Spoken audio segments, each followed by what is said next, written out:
Regular meeting number 19 will now come to order. Please stand for the playing of the national anthem. This evening, we're going to do something a little different. We have a live version of the national anthem that will be sang by Rose and Keche. Rose, welcome.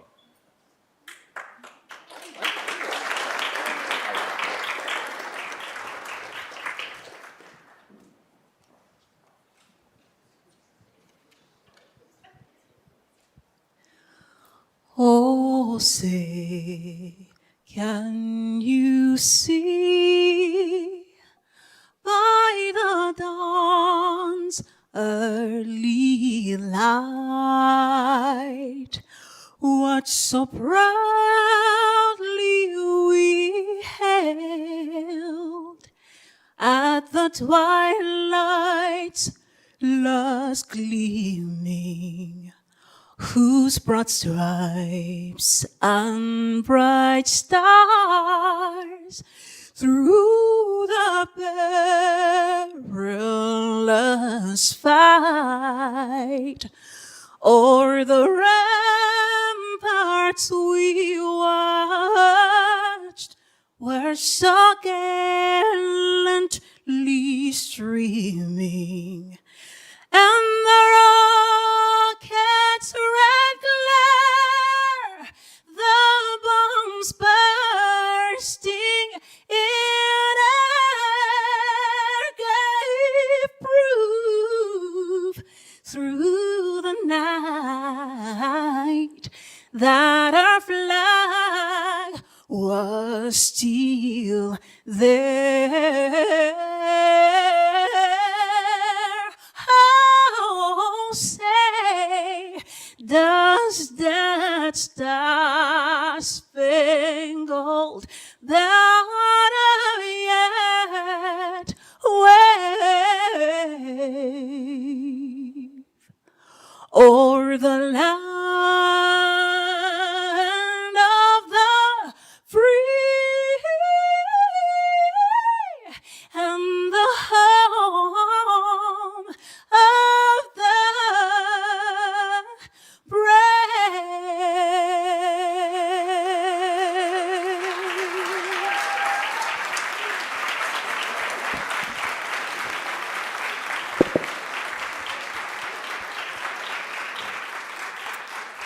Rose, I hope you are free every Monday at 5 p.m. now going forward. Oh, thank you. Councilmember Weiss, would you lead us in the pledge? To the flag of the United States of America and to the republic for which it stands, one nation, under God, indivisible, with liberty and justice for all. This evening, I am so grateful to have one of my dear friends, Rabbi Alex Braver from Congregation Tifereth Israel here to lead us in prayer. Rabbi, welcome back to council.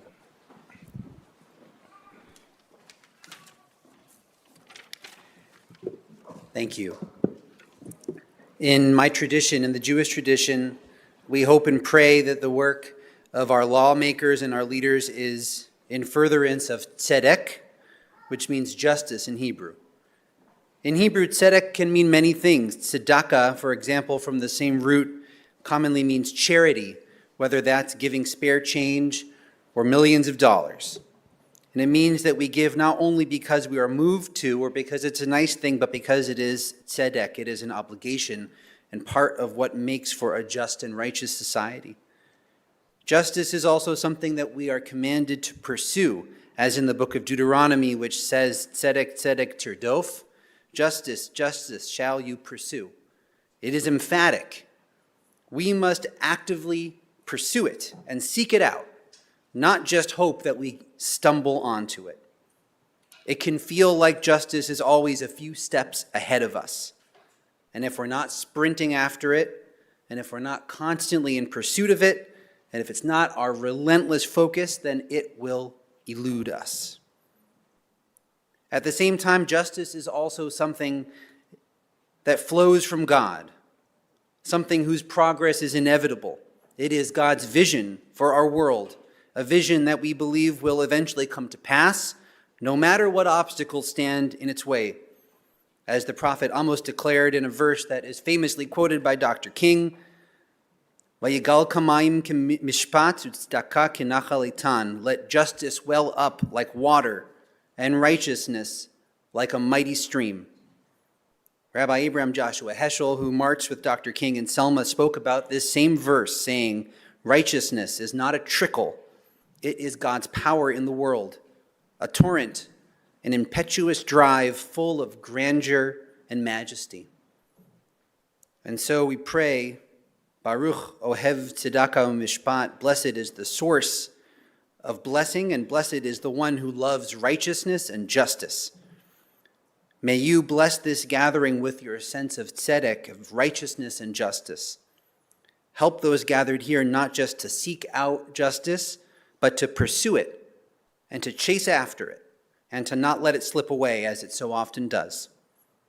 And at the same time, bless all those gathered here with the vision and the faith to see that God's justice is also a mighty stream and an inevitable force that will, with time, sweep away all obstacles. Give those gathered here the strength to chase justice with all their strength and with all their heart and all their might, and to know that in the end, with your help and with our efforts, justice will always well up as a torrent of grandeur and majesty. May it be God's will. Amen. Thank you so much, Rabbi. Clerk, please call the roll. Bangston, Barosa de Padilla, de Akauer, Dorns, Green, Remy, Ross, Weiss, President Harden. Any person who takes any action to obstruct or interfere with the conduct of tonight's meeting may be charged with disturbing a lawful meeting pursuant to Columbus City Code 2317.12. Any person who enters those areas of city council chambers reserved for city officials or invited guests may be charged with criminal trespass pursuant to Columbus City Code 2311.21. Can I get a motion to dispense with the reading of the journal? Clerk, please call the roll. Bangston, Barosa de Padilla, de Akauer, Dorns, Green, Remy, Ross, Weiss, President Harden. Are there any additions or corrections to the journal? Hearing none, the journal is approved. This week's communications received by the city clerk's office are listed on the agenda and will be published in the city bulletin. Are there any other messages to be communicated? Not at this time. Thank you, Madam Clerk. We'll go around the dais with updates and resolutions by my colleagues, starting with Councilmember Bangston. Thank you, President Harden. I do have just one announcement this evening, just as a reminder. On Wednesday, April 29th, I will be holding a hearing to unveil and discuss the steering committee's recommendations on the establishment of the city's first participatory budgeting pilot. I am looking forward to sharing all the progress made on this initiative to date and how residents can engage in this process moving forward. All speakers wishing to speak during the hearing in person must email Jonathan Brown in my office at jbbrown@columbus.gov by 10 a.m. the day of the hearing with the subject line Participatory Budgeting Hearing. Written testimony must also be received by 10 a.m. on the day of the hearing and emailed to Jonathan Brown again at jbbrown@columbus.gov. Each speaker will be limited to remarks lasting no longer than 3 minutes, and as of course, will be streamed on all of our channels for folks as well. Really proud of the work that we've done so far around participatory budgeting. This has been a resident-led effort behind the scenes, and the committee has done so much work. And so we will be revealing that guidebook on how it will help shape and guide us through this participatory budgeting process as we move through the year. So again, looking forward to having that discussion on Wednesday, April 29th. And that's all I have, Council President. Thank you. Thank you, sir. Councilmember Rosa de Padilla. Thank you, Council President. First of all, good evening, everyone. It's so good to see this council chamber full. How many folks, is this your first time in council chambers? Amazing. Democracy is a beautiful thing. I hope it's not your last, and I hope you continue to come back for the things that you care about. So this week is Traffic Safety Awareness Week, and I think we have a little show and tell of a flyer, maybe, perhaps, yes.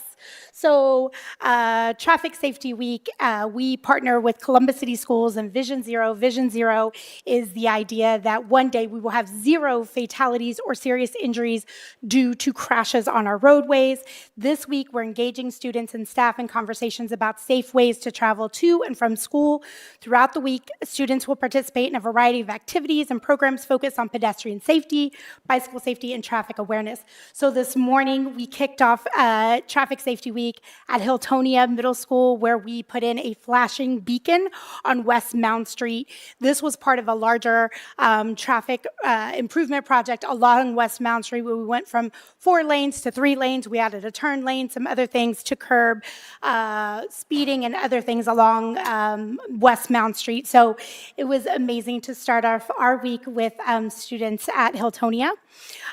Secondly, this week is also National Work Zone Awareness Week. And really, this is just a reminder that there's lots of construction happening along our roadways. I know it's frustrating for us, but it's our friends and our neighbors who are working on those roadways. So paying attention, locking in when you're driving to ensure that as folks are on the roads, that we're thinking about their safety as well. There have been unfortunate incidences where some of our folks have been hit by cars or have been injured while they're working, doing those really important infrastructure improvement projects along the roadways. And then last but not least, this April is National Safe Digging Month in the city of Columbus. So this is a quick reminder to all residents. You're going to see this everywhere. As the weather gets better, we want to work outside in our gardens. We want to make home improvements. So make sure that you're calling Ohio 811. It's a simple free step that helps prevent injuries, protect property, and keep our families and neighborhoods safe. Whether you're a contractor or a homeowner planting a tree, working in your garden, calling 811 helps to keep our entire community safe. So call, wait for utilities to be marked, and then dig with care. Director Scacco, is there anything I missed, or is there anything that you would like to add? Lots of good safety reminders. Good evening, President Harden, Chair Burris de Padilla, members of council. You summarized it very well. Traffic Safety Week, very important. We need to be sure to be out there driving the speed limit, looking out for those kids walking home from school or to biking or recs, or going to the rec centers or the libraries, and just really going out there and overall be safe driving. And I just wanted to commend the department. We were talking this morning. There's 18 of our schools that are somewhere within the high injury network. And so that crosswalk, while it seems like a little thing in terms of safety, it is a really big thing in terms of making sure that our kids, our families are able to safely cross the road. So these flashing beacons are the big crosswalks that flash. I know folks are not used to them, but please, please, please make sure that you're paying attention. It's going to be a lesson for all of us to learn, and that's why Traffic Awareness Week is so important. I have 2 teenage drivers in my house now. So as we're thinking about them being on the road, training them early for the things that they need to watch out for to keep everyone safe is incredibly important. So thank you for your work. This is more to come, especially as we think about safe walks to school and how we continue to keep our kids safe. So that's all for me this evening. Thank you, Council President. Thank you, Councilmember Deakauer. Thank you, Council President. I'm happy to announce that I will be hosting a second community meeting to discuss deer management in the city and provide further updates on our work and upcoming legislation. This meeting will be held in Clintonville at Whetstone Library on Tuesday, May 5th from 5:30 to 6:30 p.m. This meeting will be open to all, but attendees are encouraged to RSVP as space is limited. More information on how to RSVP will be announced on Council's social media page soon. And also, the Moving Day Walk in support of Parkinson's Foundation is this Sunday, 10 a.m. at Wolf Park. It is free to participate in the walk, and event info can be found on my socials. That's all for me. Thank you, Pres Pro Tem. Thank you, Council President. I want to invite, I do have one resolution. I'm sorry, I should have said that first. I wanted to invite David Babner to the podium as I introduce resolution number 0099X-2026 to recognize the 23rd annual How Health Capital City Half Marathon. This half marathon was founded right here in Columbus back in 2004 and has become a spring rite of passage for many runners here in Columbus. I'm excited to join near 11,000 of my fellow residents being out there this weekend running this race. This has grown into one of the largest and most recognized half marathons across the country. This is the 3rd straight year that the Cap City has been recognized as the 2nd best half marathon according to USA Today. And I don't know what's going to take to move us up to 1. run, but we'll go for that next year. But it's been a really great race, and if folks that participate in the past know what a great atmosphere is created by the folks that put on this event, and certainly it's also served as just a great place for partnership. National organizations like Black Girls Run have used this event as a national meetup for their members, and this year they're doing that as well. Also, it's very exciting. This body is deeply invested in the Columbus Promise, the city partnership to help provide free Columbus State tuition to Columbus City school students. The 5K is branded under that the Columbus Promise program to help raise money for that integral program. So wanted to, again, every year be able to acknowledge this great event that happens downtown, and wanted to turn the mic over to David to talk a little bit more about the importance of this race and sort of what's going on this year. David? Well, thank you very much. Council President Harden, President Pro Tem Dorans, members of City Council, thank you so much for the recognition tonight. My name is David Babner. I'm the founder and race director of M3S Sports in the 23rd Annual Ohio Health Capital City Half Marathon, Quarter Marathon, and as Councilmember Doran said, the Columbus Promise 5K taking place this Saturday. So we are in Cap City week now. Saturday the 25th at 8 a.m. we'll kick off 11,000 runners through our streets. I wanted to take just a few minutes tonight to thank you for your continued and unending support of our team and the event. When we founded the event back in 2004, my hair was a lot darker, and our mission was to create the best celebration of the healthy, active lifestyle and help make Columbus one of the best running and walking communities in the country. This year, we can't wait to welcome the 11,000 participants to our remarkable city for an amazing tour of Columbus. Everyone's invited and everybody's included at Cap City. Each year, the event continues to bring in millions of dollars of economic impact, but more importantly, changes lives by engaging our community in the healthy, active lifestyle. We know we have the best city in the country, and for now the third straight year, Cap City has been recognized as being one of the best half marathons in the country. We could not do what we do without the tremendous city services in Columbus who give us unwavering support. The Division of Police and Division of Fire and all public safety, I know Deputy Director Speak is here tonight. Thank you so much. Department of Public Service and Director Scacco, and Recreation and Parks, Director Reese, thank you so much for all your support and everything you do for us and our citizens in the community to be able to produce an event like this. We understand the important programs you have developed and continue to develop, and we strive to support them. Since Cap City was founded, we've supported the Capital Kids After School program, the City Leaders program, the Columbus Promise program, and now starting this year, the Columbus Rec and Park Foundation.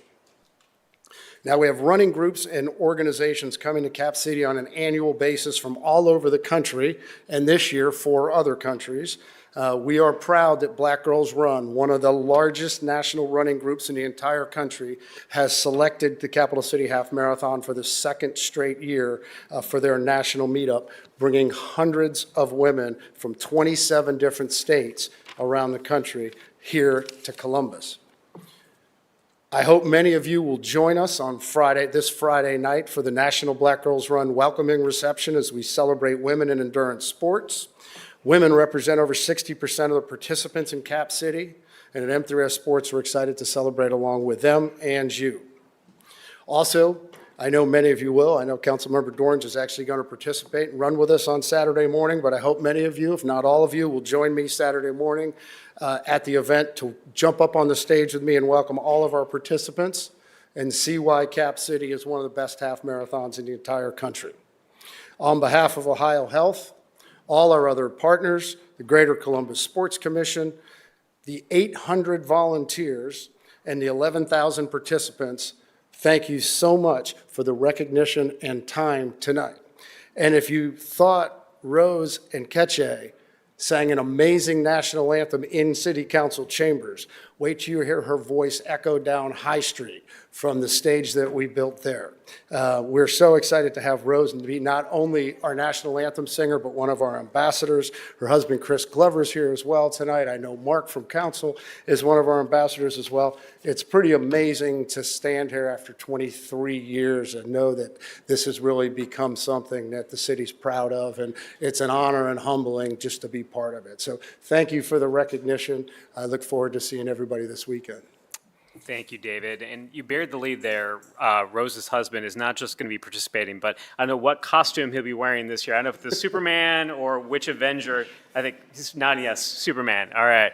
A man runs the entire half marathon in a Superman costume. I barely finish these events, and let alone a man out there dressed as a superhero. But I think it leans into this. This is such a festive atmosphere and such a great race and really a showcase of the city. It's really an opportunity for a lot of folks to have a lot of fun downtown. And again, as you said, sort of really promote a healthy lifestyle. And it's really accessible when you talk about there being a 5K, a quarter marathon, which is really unusual. That's sort of a tough race to find out there, and then have that half marathon option for folks as well. If folks are interested in throwing on the running shoes, is there still spots available? Absolutely. CapitalCityHalfMarathon.com. We'd love to have them. They can volunteer, participate. We don't care how they participate, just participate. Run, walk, volunteer.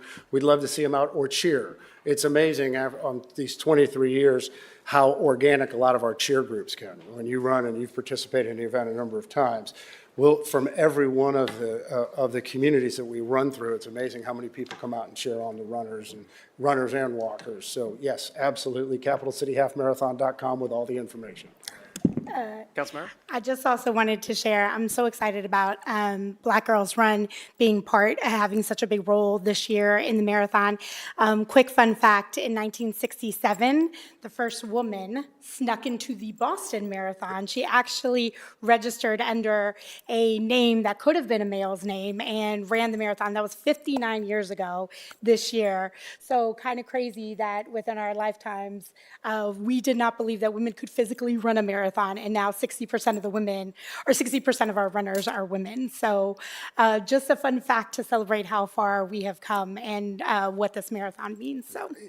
Thank you. And M3S Sports produces 15 different events in Columbus. We touch about 55,000 race registrations a year, and those numbers of 60% female hold true across all platform of events.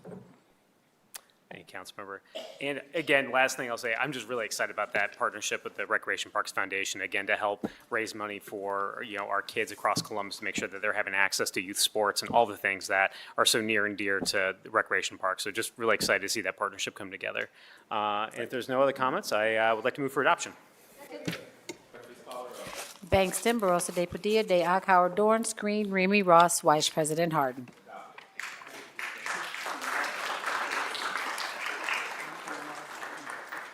Thanks, Council President. That's all I have. Thank you, President Pro Tem. Councilmember Green. Councilmember Remy.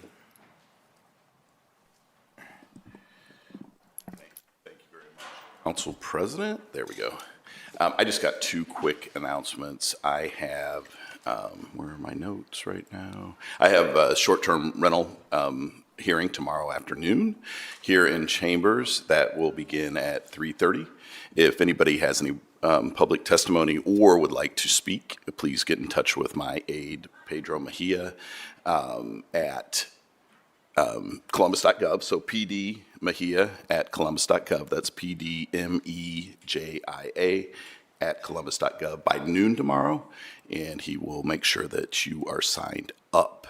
Also, I'd like to remind people that our annual cleanup for Cleaner Columbus is the 5th annual Cleaner Columbus citywide cleanup will be on May 9th. We hope to see you and your organizations there. They will be, you can sign up at cleanercolumbus.org.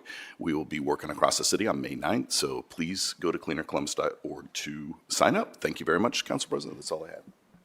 Councilmember Ross. Thank you, Council President. We just had one resolution on the agenda, but I am going to request that we postpone Resolution 00958-2026 to recognize and celebrate April as Fair Housing Month in Columbus. We are still celebrating it, but we are going to wait to present said resolution until next Monday on the agenda. So would like to move to postpone. Second. Clerk, please call the roll.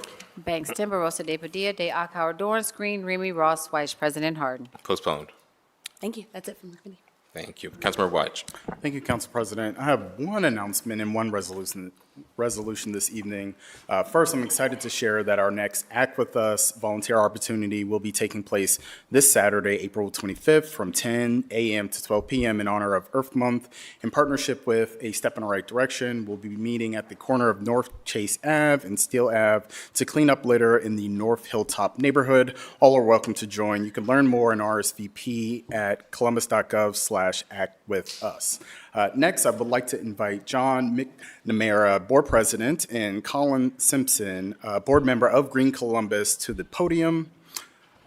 Green Columbus, a local sustainably focused nonprofit dedicated to increasing tree canopy coverage in Columbus and Central Ohio. As they come forward, I want to introduce Resolution 0096X-2026 to recognize and celebrate April as Earth Month and Wednesday, April 22nd as Earth Day in Columbus, Ohio. Earth Month is an incredibly meaningful time for me. It is an opportunity to advocate for our environment, champion sustainable policy and practices, and encourage individual and collective action to protect our planet. Given decision at the federal level to roll back necessary climate protections, the role of local governments and communities to protect and advocate for our environment has become more important. I've been lucky enough to spend a large part of this month out in community, participating in litter cleanups, community garden work days, and tree plantings, and I'm incredibly moved by the dozens of community leaders and members that have spent time this month who are actively standing up for our environment and implementing sustainable practices in their own neighborhoods. John and Colin, I want to thank you both for being here this evening to accept this resolution. We are so grateful for the incredible work of Green Columbus and what they do for our community and for environmental advocacy, not only in honor of Earth Day and Earth Month, but all year long. Thank you for the work you're doing to engage the community and facilitating massive volunteer efforts in increasing our city's tree canopy. Before I move for adoption, would you like to share a few words? If you don't mind. Good evening, Council President Hardin, council members. My name's John McNamara, and I have the privilege of serving as the board president for Green Columbus. Thank you for this recognition, and a special thank you to you, Council Member Christopher Weish, for your support and for helping highlight this work. I'm truly grateful to be here representing the thousands of Central Ohio residents who are in our neighborhoods making a real difference this month. Green Columbus is powered by dedicated volunteers, and together this community that we have grown shows up by planting thousands of trees, leading neighborhood cleanups, and creating healthier, more connected spaces across our city. Since 2007, Green Columbus has helped plant over 300,000 trees, and every fall we give away 3,000 free trees so residents can continue that impact in their own backyards. Trees that improve health, reduce utility bills, and grow the beauty of this city we love.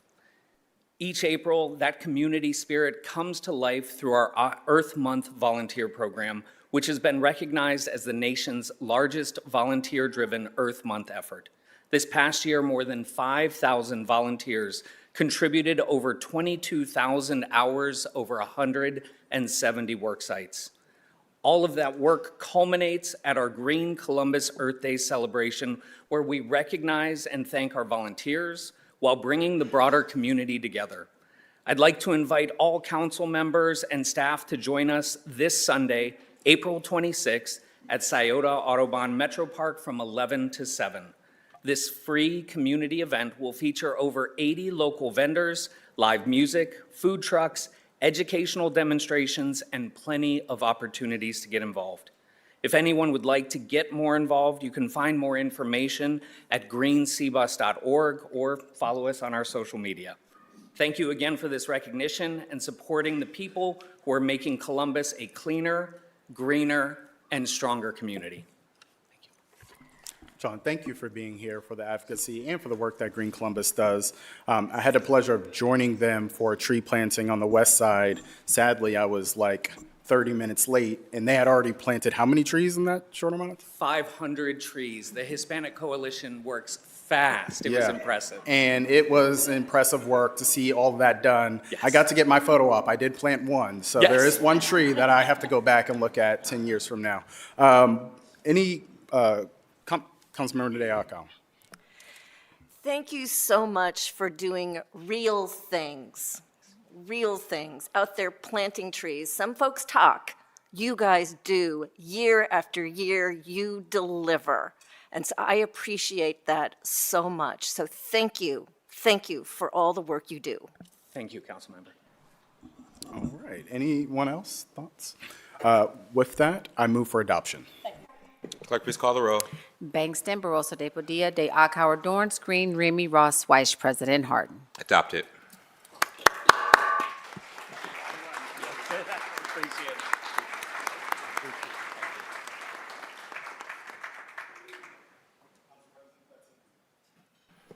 Thank you, Councilmember.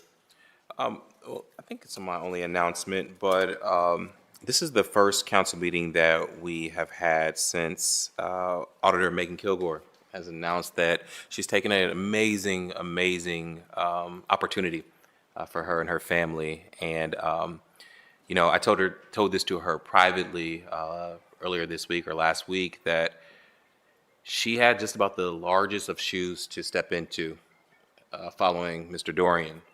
And not only did she fill those shoes out, she stewarded our city in such an amazing and steady way for the last 8 years. Would you help me be the first in a public way to celebrate her and thank her for her leadership?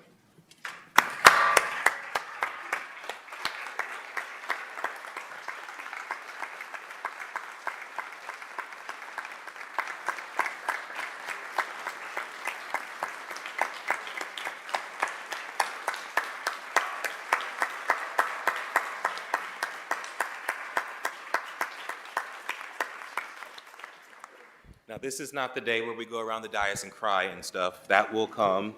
But I would want to offer the floor to Megan and then talk just about the application process after that. Thank you. President Harden, members of council, thank you. You are right. My predecessor had pretty much won every single award available in this country. But the big one was that he had earned a medal from the Pope himself. And so I knew going in it was very, very big shoes to fill. But I believe very firmly that the right time to transition is when an office is at its peak. And that is, I'm very proud to say, really where it is today. And because of the kind of magnitude of how few auditors we've had, believe it or not, we've only had 8.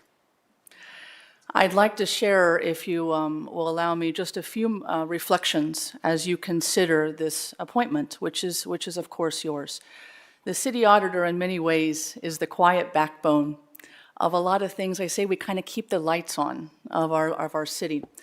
Our office is responsible for managing billions of dollars, overseeing some of the most complex financial systems you can think of, and also maintaining the trust of external partners from Wall Street to Main Street. And in many ways, our office, because of its scale, it really operates similar to that of a Fortune 500, but with the added twist of public accountability. And the relationships that we have to maintain and the credibility, they're not abstract, and they're certainly not earned overnight. They've been built upon years and years, and it affects everything from our city's cost of borrowing. Every single time we go out and issue a $1 million project of bonds, every single 0.01% that we can save means more dollars for council and the mayor to make decisions with that go directly to our neighborhoods and our residents. And so Columbus is in this really incredible position that few cities in our country have the opportunity to occupy, and frankly, most envy. And that is, we have the highest credit ratings possible. We have an incredibly strong set of financial systems, and we have a nationally recognized, modern, high-performing office infrastructure. And that really did not happen by accident. It has taken a lot of technical expertise, a lot of knowledge as to the market, and certainly the broader geopolitical systems that every single day can influence what we have to do in our day's work. It also very sincerely reflects the historical importance that I think council and the mayor and my colleagues across this city have placed on this office. As I shared, there have only been 8 auditors, but believe it or not, the 3 before me were all appointed by council because of their respective expertises.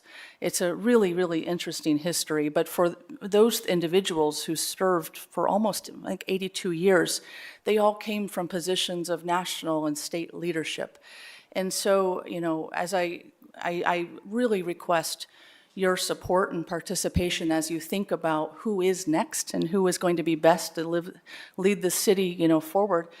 I must also acknowledge that, like my predecessor, we probably didn't do a really good job of always making our work as visible as we could. We didn't always show behind the scenes what all is being done. I think it's sexy, but I do respect deeply that not everyone else does. Much of what we do happens behind the scenes. It's complex, it's highly technical, and it doesn't always translate easily. So but you know how deeply consequential it is. So as you consider this appointment, I took a step back and I thought about what are the factors that I think have historically mattered the most. And they would be very quickly experience in public finance, capital markets, and debt issuance. We are the face of Wall Street. Established relationships with rating agencies, bondholders, folks who are going to be doing business and trying to help us finance things like our clean drinking water. And very, very importantly, because the city currently holds the highest marks for management, an absolutely perfect score in our financial management, I would really ask your consideration as you look at the candidates that will come before you. Can this potential appointee walk into the role on day one and add credibility to this conversation? And I really, really, really want to commit anything that I can do to help you in this transition, anything that I can do to provide context to the role, what we do.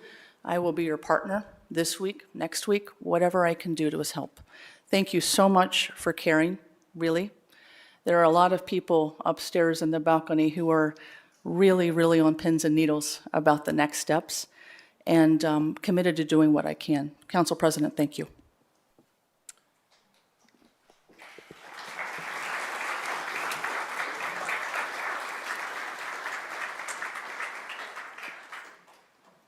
I almost said, don't leave.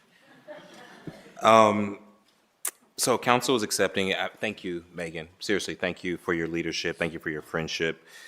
Council is accepting applications to fill the upcoming vacancy in the office of the city auditor following Auditor Megan Kilgore's announcement that she will step down on May 4th, 2026.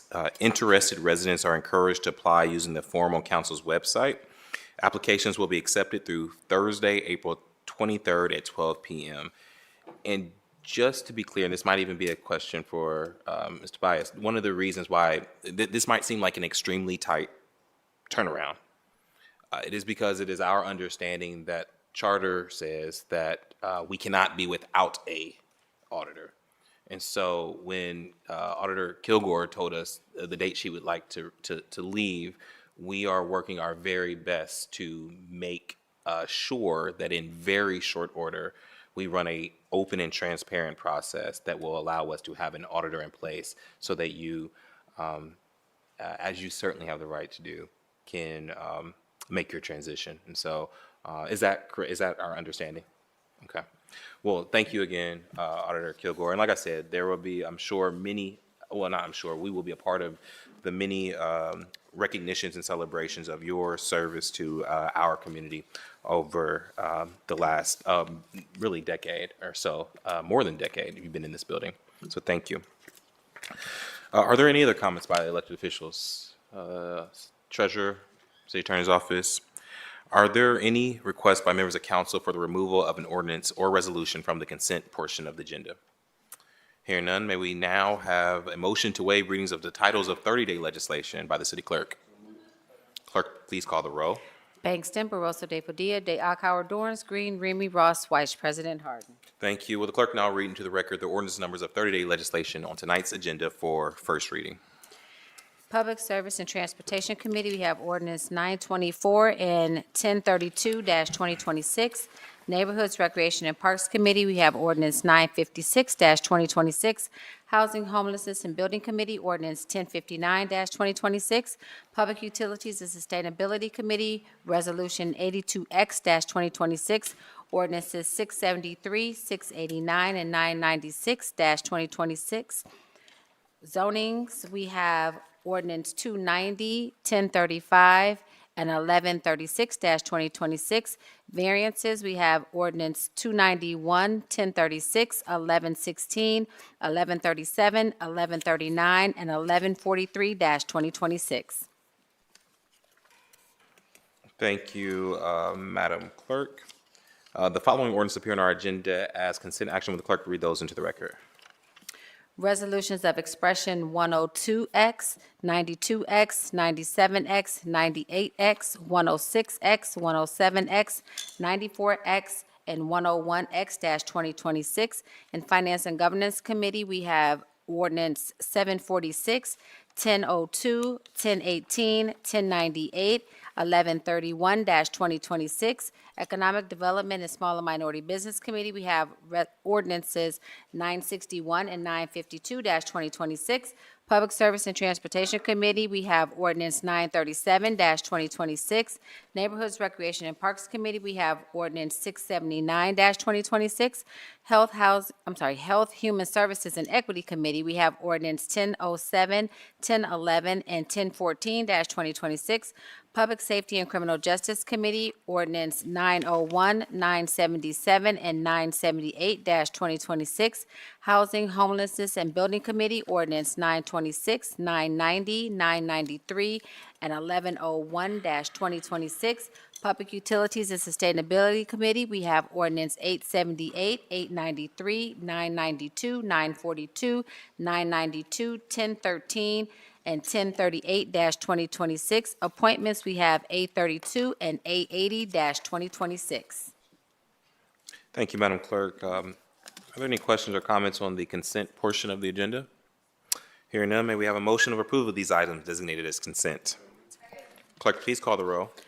Bangston, Barosa de Padilla, de Akauer, Dorns, Green, Remy, Ross, Vice President Harden. Consent agenda is passed. We'll now proceed with the second reading of 30-day postponed emergency legislation. However, we will go out of order this evening and start with ordinance 0923-2026 and rules and policy. I chair this committee, but I'll turn it over to Councilmember Bangston. Councilmember, the floor is yours. Thank you, Council President. Yes, on page 16 of our Rules and Policy Committee, I have tonight ordinance 0923-2026 to enact 4515 of the Columbus City Codes to create a registry of residential rental properties. Council members, as you all know, over the last 9 months, my office held a robust community engagement process to discuss the establishment of a city rental registry. The purpose of this registry is to give the city a proactive, data-driven tool to manage the health and safety of our housing stock and protect our most vulnerable. Tonight, I ask that you join me in taking this monumental step in ensuring that no matter your income or zip code, that you can find and live in safe, healthy housing in the city. The structure of the registry is simple. Every residential rental property in Columbus must register annually and must share information such as a named local operator and emergency contact for property, number of dwelling units, all parcel IDs associated with the property, and information on shared mechanical systems and shared spaces. Every 3 years, our Department of Building and Zoning Services will conduct a free preventative education inspection of exteriors and common areas and shared systems if they exist. Think of these, again, as check-ins meant to educate, identify concerns, and refer serious life safety issues to the appropriate agencies. Properties with repeated code violations, unresolved safety orders, or public nuisance designations will be given conditional registration status that triggers mandatory common area inspections, inspections of up to 10% of units, required remediation plans, and daily occurring civil penalties until violations are addressed. This is meant to address the worst of the worst problem properties and owners. There is a fee, and the fee for the registry will be $15 a unit, capped at $1,500 for a single property. Now think about this. That is the amount to $1.20 a month per unit over the course of a year, and even less if you have over 100 units, thanks to the cap. And I believe that that is a fair price for accountability. Throughout our stakeholder engagement process, we received a lot of feedback both for and against this proposal. Opponents of this proposal cited concerns about costs, overcomplications, and duplications.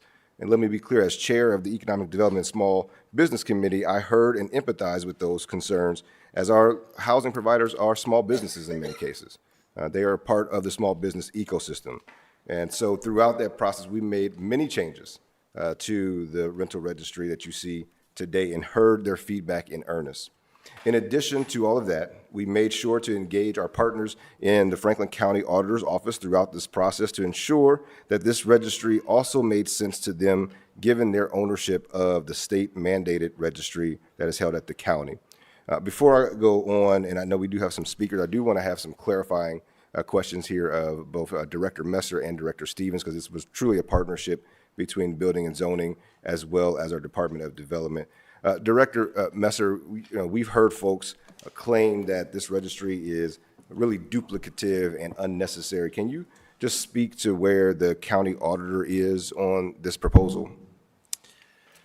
Councilmember Bankston, President Harden, other members of council, thank you for your partnership in, first of all, in creating this legislation and bringing it to where we are. It's been a pleasure to work with your office, and the open and transparent process was very well received, I think. Let me just say that in terms of the county registration, it is a little different. The county registration is does not contain some of the same information that we're going to be requiring in this registry. There's no inspection process, and largely it's a one-time voluntary registration. But we heard the concerns of folks that there would be duplication in registering with the county and with the city, and we have engaged with Auditor Stinziano's office, and we have a letter of intent that we've agreed to where we will share information and work to technology-wise to integrate the registries so that folks who register with one or the other, that information can be shared to try to cut down on the I guess, administrative challenge or burden that applicants might have. So for example, if you've already registered with the county auditor's office, a lot of that information may automatically populate in your registry with the city so that you wouldn't have to duplicate those efforts in entering all of that same information, and vice versa. But to be clear, you would still be required to register with the City of Columbus under the new registry, but that partnership with the county auditor would allow a lot of that data and information to automatically flow between the two entities. Thank you for that, Director. And I think the other thing I just want to highlight here in this space, again, when costs are introduced, I think there's natural pushback from folks that there's costs, I think, increasing everywhere around us. But it does cost to run this type of program. Can you just talk about the philosophy around the $15 and the max and how those dollars will be utilized? Sure, Councilmember. One thing that I'm not sure I might have missed in your remarks, but the original proposal actually thought about a fee of $40 per unit. And we have significantly decreased that fee down to $15 per unit in light of some of the back and forth with various stakeholders. But that $15 per unit is going to go to several different areas. One, there is definitely technology that's involved in this. Our intention is to make this as easy as a process as possible, largely being online with the use of technology technology, folks being able to register very simply and easily and pay their fees directly online. We have other registries that this registry will integrate with, so that data sharing and information and mapping across the city will be very helpful and advantageous once we have the registry up and running. So there is a cost to the technology side of implementing this. There's also going to need to be some staffing, both on the administrative side as well as on the enforcement side.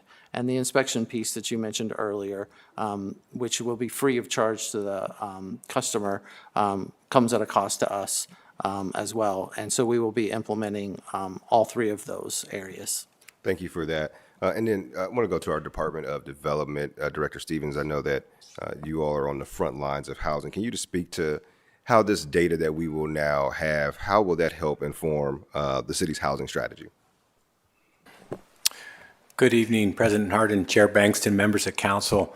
As you know, our housing strategy is to build more units, invest in the market, invest where the market does not, preserve the naturally occurring affordability, as well as include all residents. So we will use this data from the rental registry to help our Division of Housing Stability, who are serving our residents every day and make sure that they are not being exploited by landlords and property owners. Thank you, Director. And speaking about front lines, we do also have with us today Michael Edwards from Legal Aid. I'm going to ask him to come at this time. There he is. I saw people moving in the balcony. I thought you was in the balcony, Michael. I was about to say I'm going to have to filibuster here until you get down here. Councilmember, actually, can I step in? We have room in 225 if anybody would like to go to 225 and sit down. It is being live streamed in there as well. It's just right outside the door if folks would like a seat. Sorry, Councilmember. No problem. Thank you, Council President, for that housekeeping.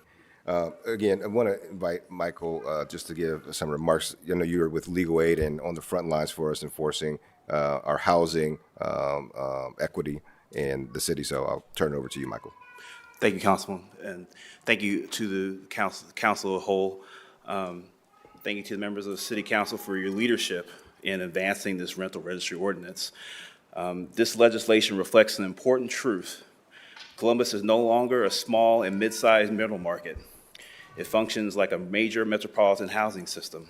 And as such, it requires the appropriate tools to ensure accountability, transparency, and basic habitability. To ground this in real terms, I want to briefly describe what this ordinance means on the ground. Right now, my colleagues and I are working with tenants in a large rental property where conditions are simply unacceptable. Non-working air conditioning and furnaces, structural issues, and deteriorating exterior conditions. These are not isolated complaints. They are widespread, repeated, and ongoing. When we try to identify the owner, we often find only an LLC listed on the auditor's website. There is no human point of contact, no accountable decision maker. So what happens next? We gather tenant letters requesting repairs. We represent tenants in rent escrow cases. And only when rent stops flowing does the true owner emerge, appearing in escrow court. And only then do serious repair discussions begin. That is the current system. It is reactive. It is inefficient. And it places the burden on tenants, often low-income tenants, to force accountability through legal processes. This ordinance begins to fix that. By requiring clear ownership information and creating a structured registration system, it allows tenants, advocates, and the city to engage property owners earlier in the process, before conditions deteriorate into crisis and before escrow becomes the only visible tool. The Preventative Education Inspection Program, which is part of this ordinance, is another strong step forward. It shifts the system from reactive enforcement to proactive engagement, modeling other major cities by identifying problems earlier, informing owners of their obligations, and generating data that can reveal patterns of neglect that are currently invisible. And importantly, the conditional registration status provision introduces real leverage for tenants. When properties accumulate repeated code violations, they are flagged and subjected to increased scrutiny. This is critical. It means tenants, by simply using existing tools, calling 311, requesting inspections, can trigger consequences that owners cannot ignore. That is meaningful shift in power. But I want to be very clear. The effectiveness of this new ordinance will depend on how these mechanisms function in practice. First, retaliation remains a serious barrier. The ordinance assumes tenants will contact code enforcement about unaddressed housing conditions. However, even with the city's retaliation ordinance in place, many will remain afraid to do so. They fear eviction, lease non-renewal, or other forms of retaliation. Continuing to explore stronger tenant protections and increasing enforcement of the city's current retaliation ordinance will help ensure that vulnerable and easily intimidated tenants will request repairs and call 311 if necessary, instead of silently enduring poor housing conditions in a state of fear. Second, there is the question of enforcement pressure and discretion. The conditional registration threshold is powerful, but it may also create unintended pressure on code enforcement officers. When a single additional violation can place a property on the conditional registration list, there is a risk, whether real or perceived, that enforcement decisions become more cautious. Ensuring that officers are fully supported in making objective, consistent determinations will reduce this risk. Third, the small owner exemption opens the possibility of a loophole. An owner with 10 or fewer units is not required to designate a local operator. In practice, this could mean an out-of-state owner with no meaningful local presence or a developer placing multiple small properties into separate LLCs can seek to avoid accountability altogether. This could leave tenants trying to resolve serious conditions with someone hundreds or thousands of miles away, and can undermine one of the core goals of this ordinance, which is improving visibility. In closing, I want to emphasize this. This ordinance is a major step in the right direction.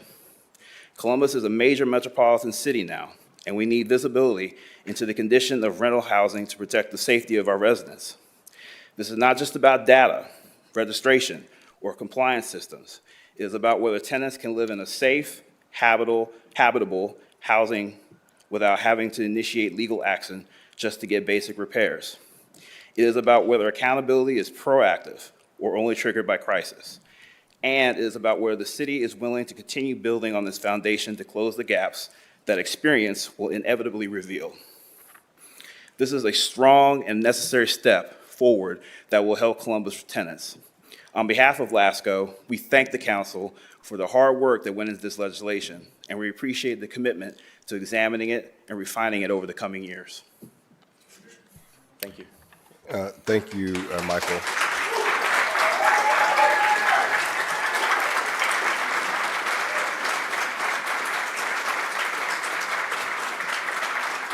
Thank you, Michael. Thank you for legal aid and the work that you all are doing every single day in our communities, down at the eviction court. It makes a real difference. And I think you stole my thunder at the end, which is in this legislation, we have a review period where we will review this and continue to make sure that it evolves and works for our city, because our city is evolving. And I appreciate you all being there with us as we continue to look at this. So thank you again. Thank you, sir. We also do have public speakers in support of this, so I'm going to call them at this time as well. First is Jeff Covell, and followed by Ms. Julianne Johnson, if they can come in that order.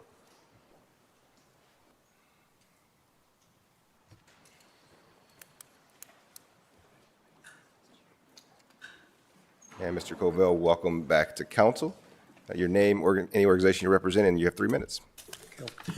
President Harden, council members, my name is Jeff Covell. I'm a Columbus resident, and I am a landlord. I endorse this proposed rental registry. I'd like to tell you why. There are some professions that arouse negative feelings that may not generally be justified, but there are enough bad apples that negativity abounds. Think used car salesmen, and yes, landlords. I'd like to be proud when I say I am a landlord. This proposal eliminates some of the reasons why landlords are often looked at poorly.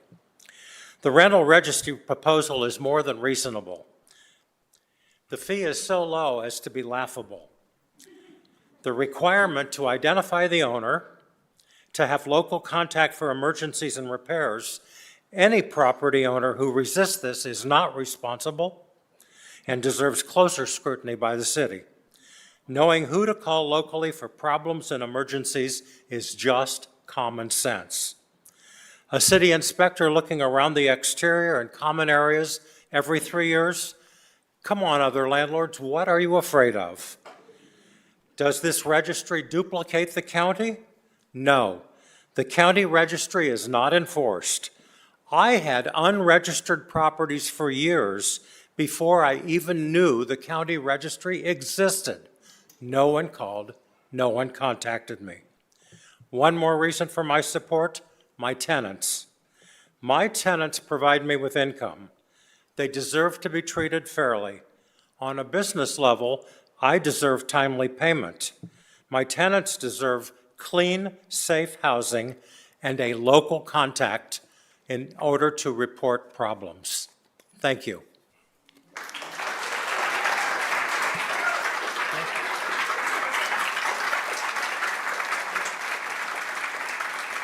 Thank you, Jeff, and I know that you've been outspoken and been at this process every step of the way, so thank you for your continued advocacy.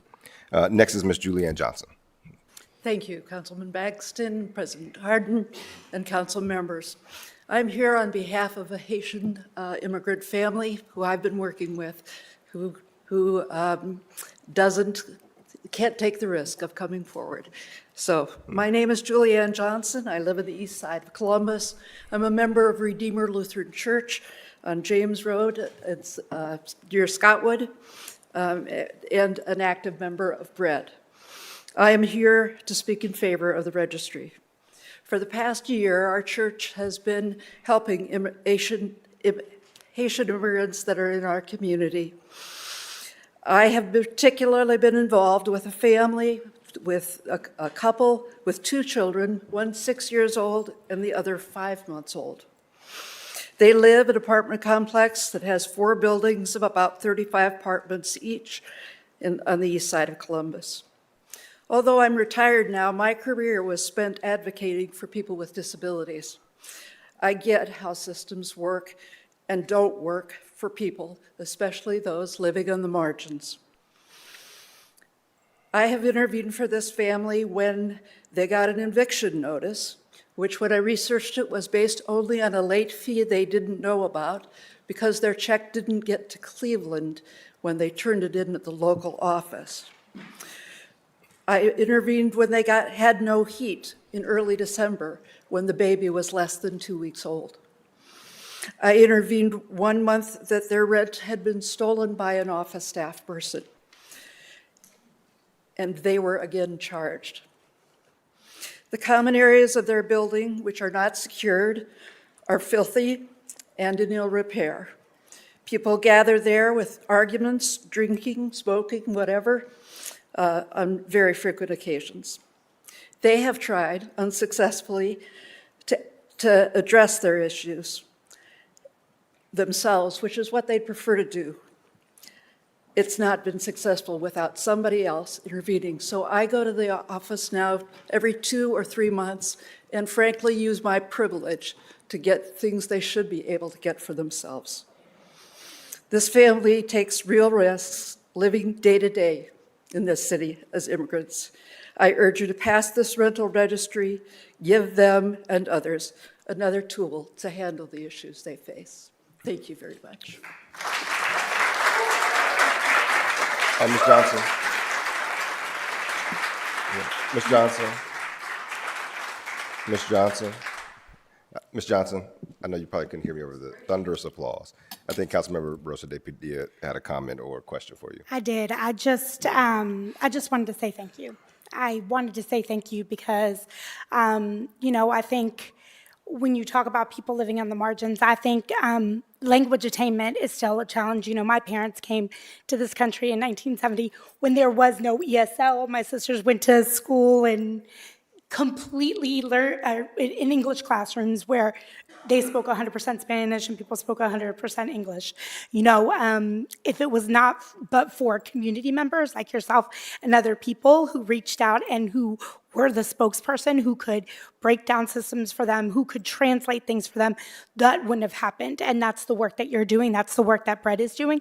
And I think that that is part of the goal with this rental registry. I think when we I think oftentimes when we put policies into place, and sometimes when it feels like the people most affected are like, wait a minute, what is this going to do for us? They don't realize we're not talking about them if you're doing the right thing. We are talking about the people who aren't doing the right thing, and there's too many of them that are not. There's too many of them that are taking advantage of our families. There's too many of them that when people are scared and vulnerable, that they don't have someone who's showing up for them. And so I appreciate you being that voice, because I think that this is what is driving the growth in our city. And so continuing to be a voice for those folks, continuing to be a voice for a community that can't always show up for themselves, can't always advocate for themselves, is incredibly important, especially at this time.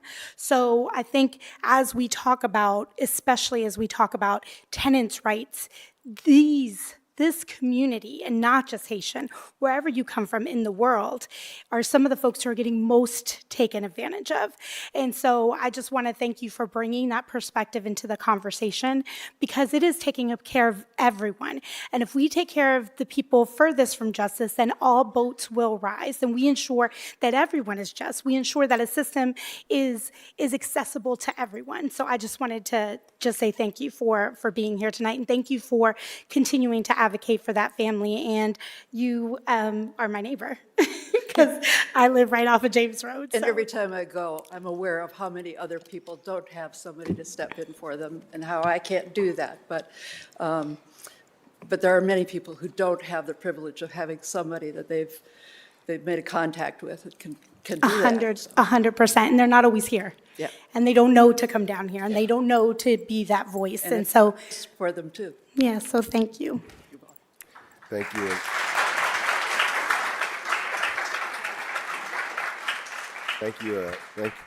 Thank you again, Ms. Juliana. And I also just want to shout out and thank Bread as well, the organization who has been working tirelessly on this and partnering with us.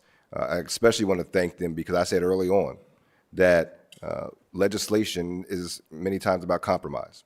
And when there were things in there that they didn't get, they advocated for, they still stayed at the table, still leaned in, still helped us get to this and strengthen this. And so I want to thank Bread and all their members for all the work they're doing. I see some of the leadership here, so I just wanted to call that out and thank you. Before I move on to my final comments and passage, are there any questions or comments from my colleagues, either for speakers or for the administration? I think some of my colleagues, Councilman Ross. Sure. Thank you, Chair Bankston. I do have a question for the Department of Development. Within the Division of Housing Stability, what is your plan to address, I think, what our partners at Legal Aid very succinctly called the inability to be proactive if folks are not willing to engage code enforcement? Are you looking to do education? Are you looking to connect with communities and connect with residents and tenants in the community to let them know about this resource, build rapport so they are feeling more comfortable calling code enforcement? Thank you, President Harden, Councilmember Ross, members of council. Yeah, as we set up our Division of Housing Stability, how we go out and engage with our residents is going to be critical to the success of that work. So with our partners at Legal Aid, CSB, others, at the programs we develop in the outreach is going to be an important aspect of that. Do you anticipate the new administrator of the division to be kind of leading that charge? Yes. Councilmember. Just along those lines, I think I don't want to make any assumptions, but we are thinking about just what our last speaker talked about. How are they culturally competent? How are they bilingual? How are we reaching out in those specific instances? So when we can ensure that we can have those conversations with, because as we know, and I think you said it best, these are small business owners, and so they come from many different backgrounds. So ensuring that's part of our thinking, yes? Yes. Any other questions or comments? Thank from my you. colleagues? Councilmember Remy. Thank you very much, Chair. I appreciate the work that you put into this. I want to start by saying, I understand exactly what this legislation is trying to do. We all want to hold bad landlords accountable, and I appreciate the work that has gone into getting this ordinance to a much better place. I understand where my colleagues are coming from, but I have made my concerns known throughout that at the end of the day, I do not believe this version gets us all the way there. So for me, it still places too much administrative burden on the overwhelming majority of responsible property owners who are doing the right thing in an effort to get at the small number who are not. So I think we've made real progress. I think this conversation has been valuable and ongoing. And I think the goal is the right one, but I also think good intentions do not automatically make for good policy. So tonight I'll be voting no, not because I oppose accountability, but because I believe we still need a more targeted approach that better focuses on bad actors without creating unnecessary burdens for everyone else. Thank you, Chair. Thank you, Councilmember Remy. And I think there was something said with you both about this idea of predictability. I just want to that folks, that this is the first piece. There's going to be other pieces that come down the line, particularly when we talk about the fee schedule. And so I know one of the things that I want to be looking forward to in working with the department is around ensuring that that fee is frozen, at least for the first 3 years as we go through this pilot, to ensure some predictability. And so we will have those conversations as we get to that point, because that fee is not here today and some other pieces. Those are other subsequent pieces of legislation that will come down the line. So thank you for your comments. Council President. Thank you, Mr. Chair. As we were going through this conversation, it dawned on me that both Chair Ross of the Housing Committee and myself as former chair of the Housing Homeless Committee are also part of the Renters Caucus. We rent here in Columbus, and as I was listening to Mr. Covell, I was thinking that's the kind of landlord that we all deserve. That's the kind of landlord that we all deserve. Just want to thank you. I'm big on process. Process matters. I talk about it all the time. Being inclusive, make sure you're listening to the folks who will support these things, but also the folks who will disagree with it, that we know and deeply understand where they will be coming from in their disagreement. And you led a very thorough process, I believe. One that truthfully, and what is pretty cool about this piece of legislation, this actually wraps up our Housing for All package that Councilmember Shayla Favor, now Prosecutor Shayla Favor, started 3 years ago. This is the very last piece that was announced, and it was thoughtful. This was hard because I think, and I've heard you say this, we see landlords essentially, especially the smaller ones, as small business owners. And so we're not trying to penalize more, especially with the rising cost of of property taxes to penalize, but we are prioritizing accountability. And I think that you've done a good job of weaving those things together. So just thank you for your leadership. This is government in action. I really do appreciate on this night when we do have so many folks who are first time in council chambers that you are seeing, even in disagreement, you're seeing how this process has gotten us here. So thank you. Thank you to all the community partners that weighed in, those who are supporting and those who may not be. One of the things that Councilmember Bankston also, I think, put into the legislation was this review period. So we will have time to make any adjustments that folks may bring to us that we may have missed. So thank you for your leadership. Thank you, Council President. Sorry. Councilmember Deaco. Yeah, thank you. I come from a family of realtors, so I have this conflicted feeling, and so I concur with my colleague, Councilmember Remy, but I trust in your judgment and your commitment to the review and for making things better. And so that is why I'll vote yes, because of my trust in you to continue to make this this registry better. Well, thank you, Council Member. And to Council President's point, this does round out Housing for All, but the word says that the last shall be first. So therefore, I'm going to take it that way. But I do think that, and I also didn't realize when I raised my hand for this one, this would be the most complex one. But again, we wanted to get to a place where we were delivering something that we think that could stand muster, that could have teeth, and that would be something that would work for Columbus, and I think that is what we have here today. So again, as I wrap up, I want to thank everyone that testified, everyone that's participated through these 3 hearings. Also, again, want to thank our Department of Building and Zoning Services, as well as our Department of Development for their partnership in putting this framework and legislation together. I also want to thank the team behind the scenes. I think that none of this happens without a great team. I think that effective leadership is not simply about the credentials or the person that is the principal, but it's about how you surround yourself with key folks who are experts in certain areas. And so again, I want to thank my aide, J.P. Dorval, Jonathan Brown on my team, as well as Jessica Klinger in our Council President's office, and Katie Fallon on our Legislative Research Office for all of the work that they have done behind the scenes to get us here. And I want to thank them. This proposal is not perfect, and it is certainly not a silver bullet to solve our housing issues, but it is the right thing to do. And it is a right step in the right direction for our city. Our city is evolving. And when I hear these stories of what is happening in so many properties, that shows us that as our city continues to grow, we have to check all of our systems. And when they're broken, it's not that we continue to allow that to happen. It is our job to go and try to fix them to meet the needs of our residents today. And I will continue to do that. So with that, I will, see no more other questions or comments from my colleagues. I will move for passage. Second. By voice. Bankston, Yes. Barosa de Padilla. Yes. Day Akauer. Yes. Dorrance. Yes. Green. Yes. Remy. No. Ross. Yes. White. Yes. President Harden. Yes, ordinance is passed. Thank you.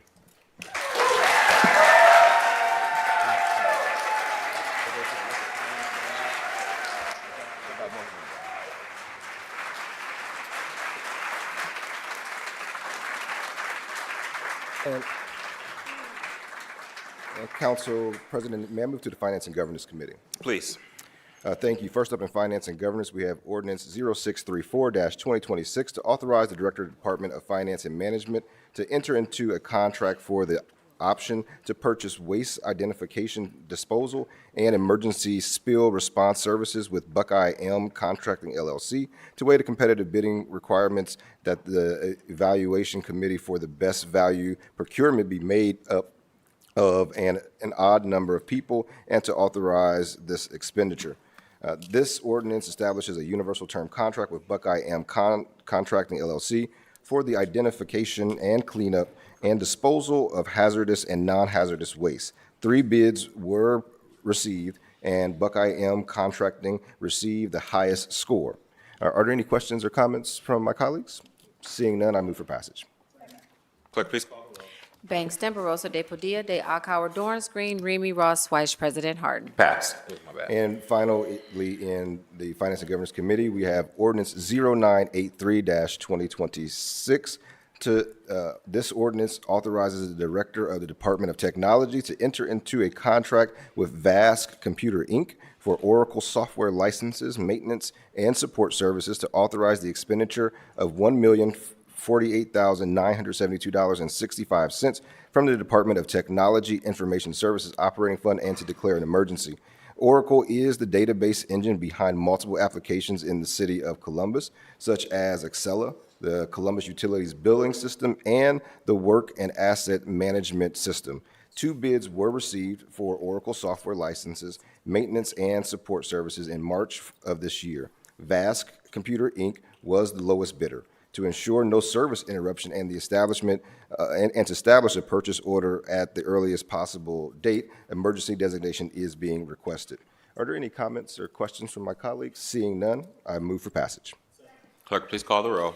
Bankston, Barosa de Padilla, Day Akauer, Dorrance Green, Remy Ross, Vice President Harden. Passed. Thank you, Council President. May I move to the Economic Development Committee?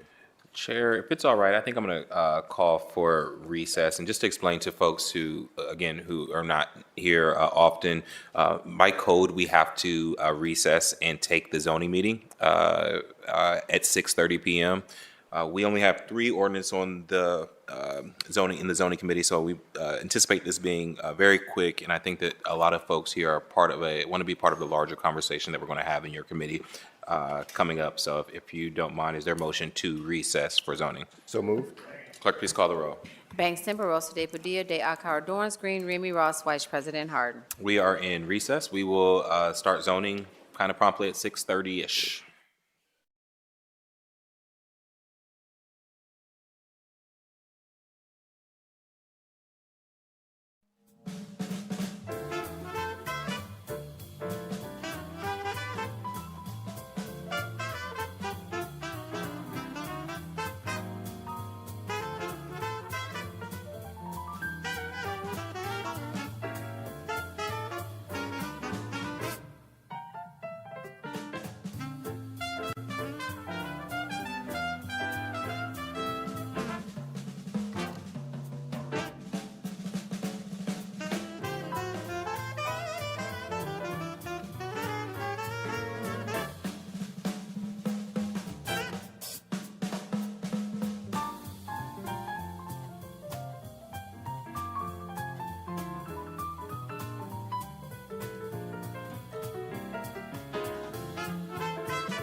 Clerk, please call the row. Bangston, Barosa de Padilla, de Akauer, Dorance Green, Remy Ross, Vice President Harden. Can I get a motion to dispense with the reading of the journal? Clerk, please call the row. Bangston, Barosa de Padilla, de Akauer, Dorance Green, Remy Ross, Vice President Harden. Are there any additions or corrections to the journal? Hearing none, the journal is approved. We'll now go to the zoning committee. Councilmember Dorrance chairs that committee, and all members serve one. And Councilmember, the floor is yours. Thank you, President Harden. As always, before we begin tonight's zoning agenda, I'll briefly explain our rules speaking before council on rezonings and variances. We will only hear a staff presentation for ordinances that have a disapproval from a recommending body, or if we have a public speaker signed up to speak against an ordinance. We permit 3 speakers on each side, 3 proponents, 3 opponents. We ask those speakers limit their remarks to 3 minutes per the standard rules of City Council. All speakers in the council variance, including city staff, area commission applicants, and members of the public will be sworn in before they give testimony. Representatives of the area commission are always able to speak on an ordinance and do not need to fill out a speaker slip, but we do ask you alert city staff of your intention to speak at this committee hearing. This evening, we do not have any public speakers signed up to speak on any piece of legislation in this committee. On the advice of the City Attorney's Office, we'll now swear in city staff. Please stand and raise your right hand to be sworn in. Do you swear or affirm the testimony you're about to give shall be the truth, nothing but the truth, as you shall answer under pains of penalty of perjury? If so, please say I do. Thank you. Please let the record reflect that Alyssa Saltzman from the Department of Building and Zoning Services has been sworn in. First, we only have council variances on our agenda here tonight, and first we have ordinance 1006-2026 to grant a variance provisions to section 34E 2100A use table of the Columbus City Code to the property located at 3616 East Broad Street to allow for accessory outdoor storage in the CAC Community Activity District. The site consists of 1 parcel developed with a big box retailer, and the applicant requested accessory storage uses including a trailer in conjunction with the retail business at that property. A council variance is required because storage uses are not allowed in that zoning district. Additionally, the requested variance will facilitate an updated final site plan compliance to respond to an active zoning code violation. The proposal is approved by city staff and the Mid-East Area Commission. Do my colleagues have any questions or comments?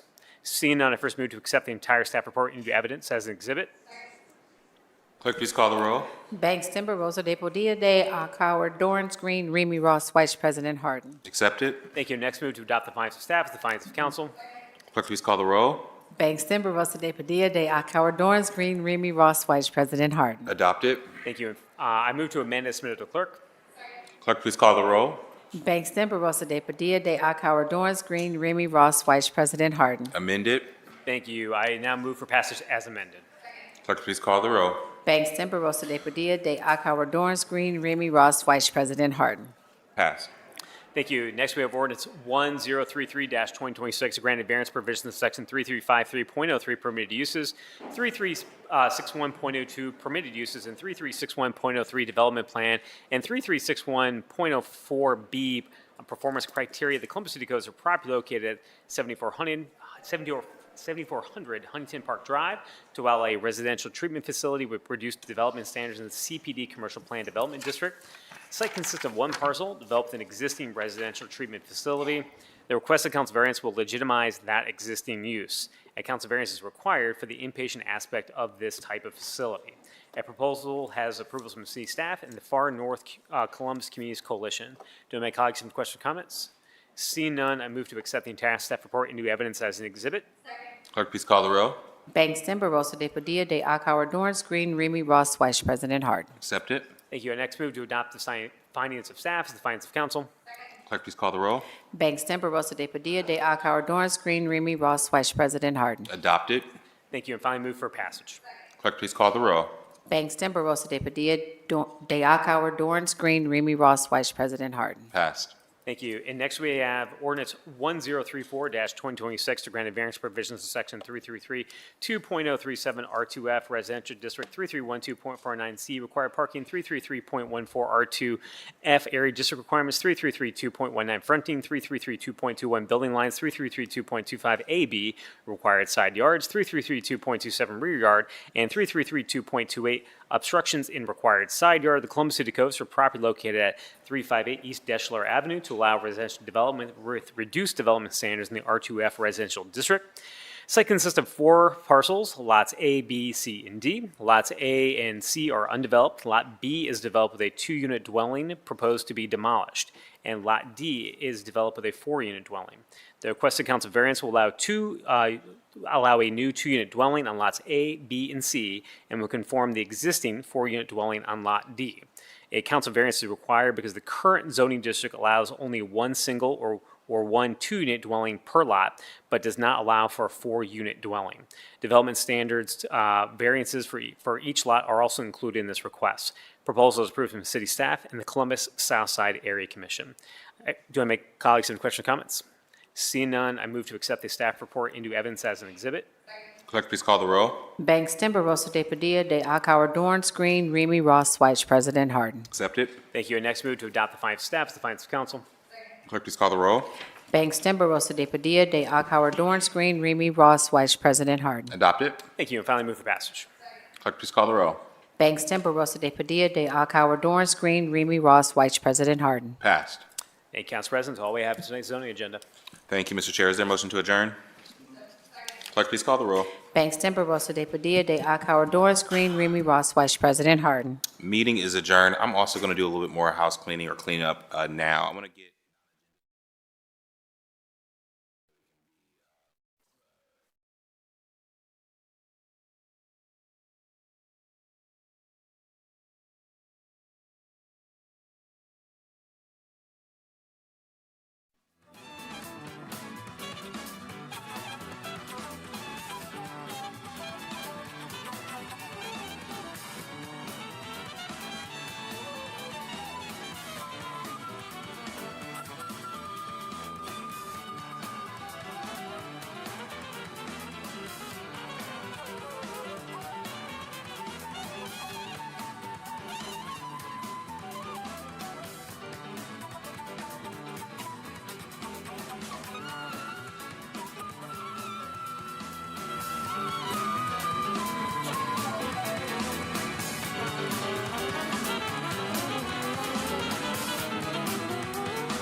Harden.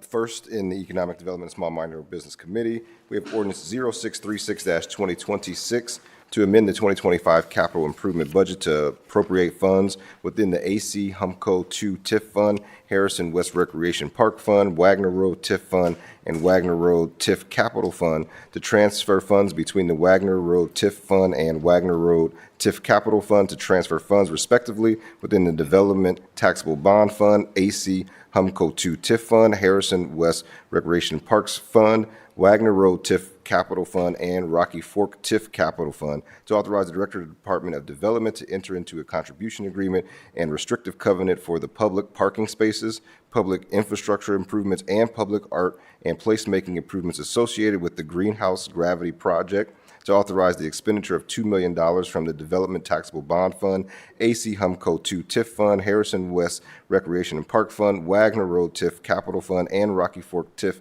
Capital Fund to the Gravity Project 3 Holdings, LLC, for the cost of public parking spaces, public infrastructure improvements, and public art and placemaking improvements, including those incurred prior to the purchase order pursuant to the aforesaid contribution agreement with the Gravity Project 3 Holdings, LLC. Despite the incredibly long title, this ordinance is quite simple. It is to appropriate funds for the second of two capital contributions in support of Phase 3 of the Gravity development in Franklinton.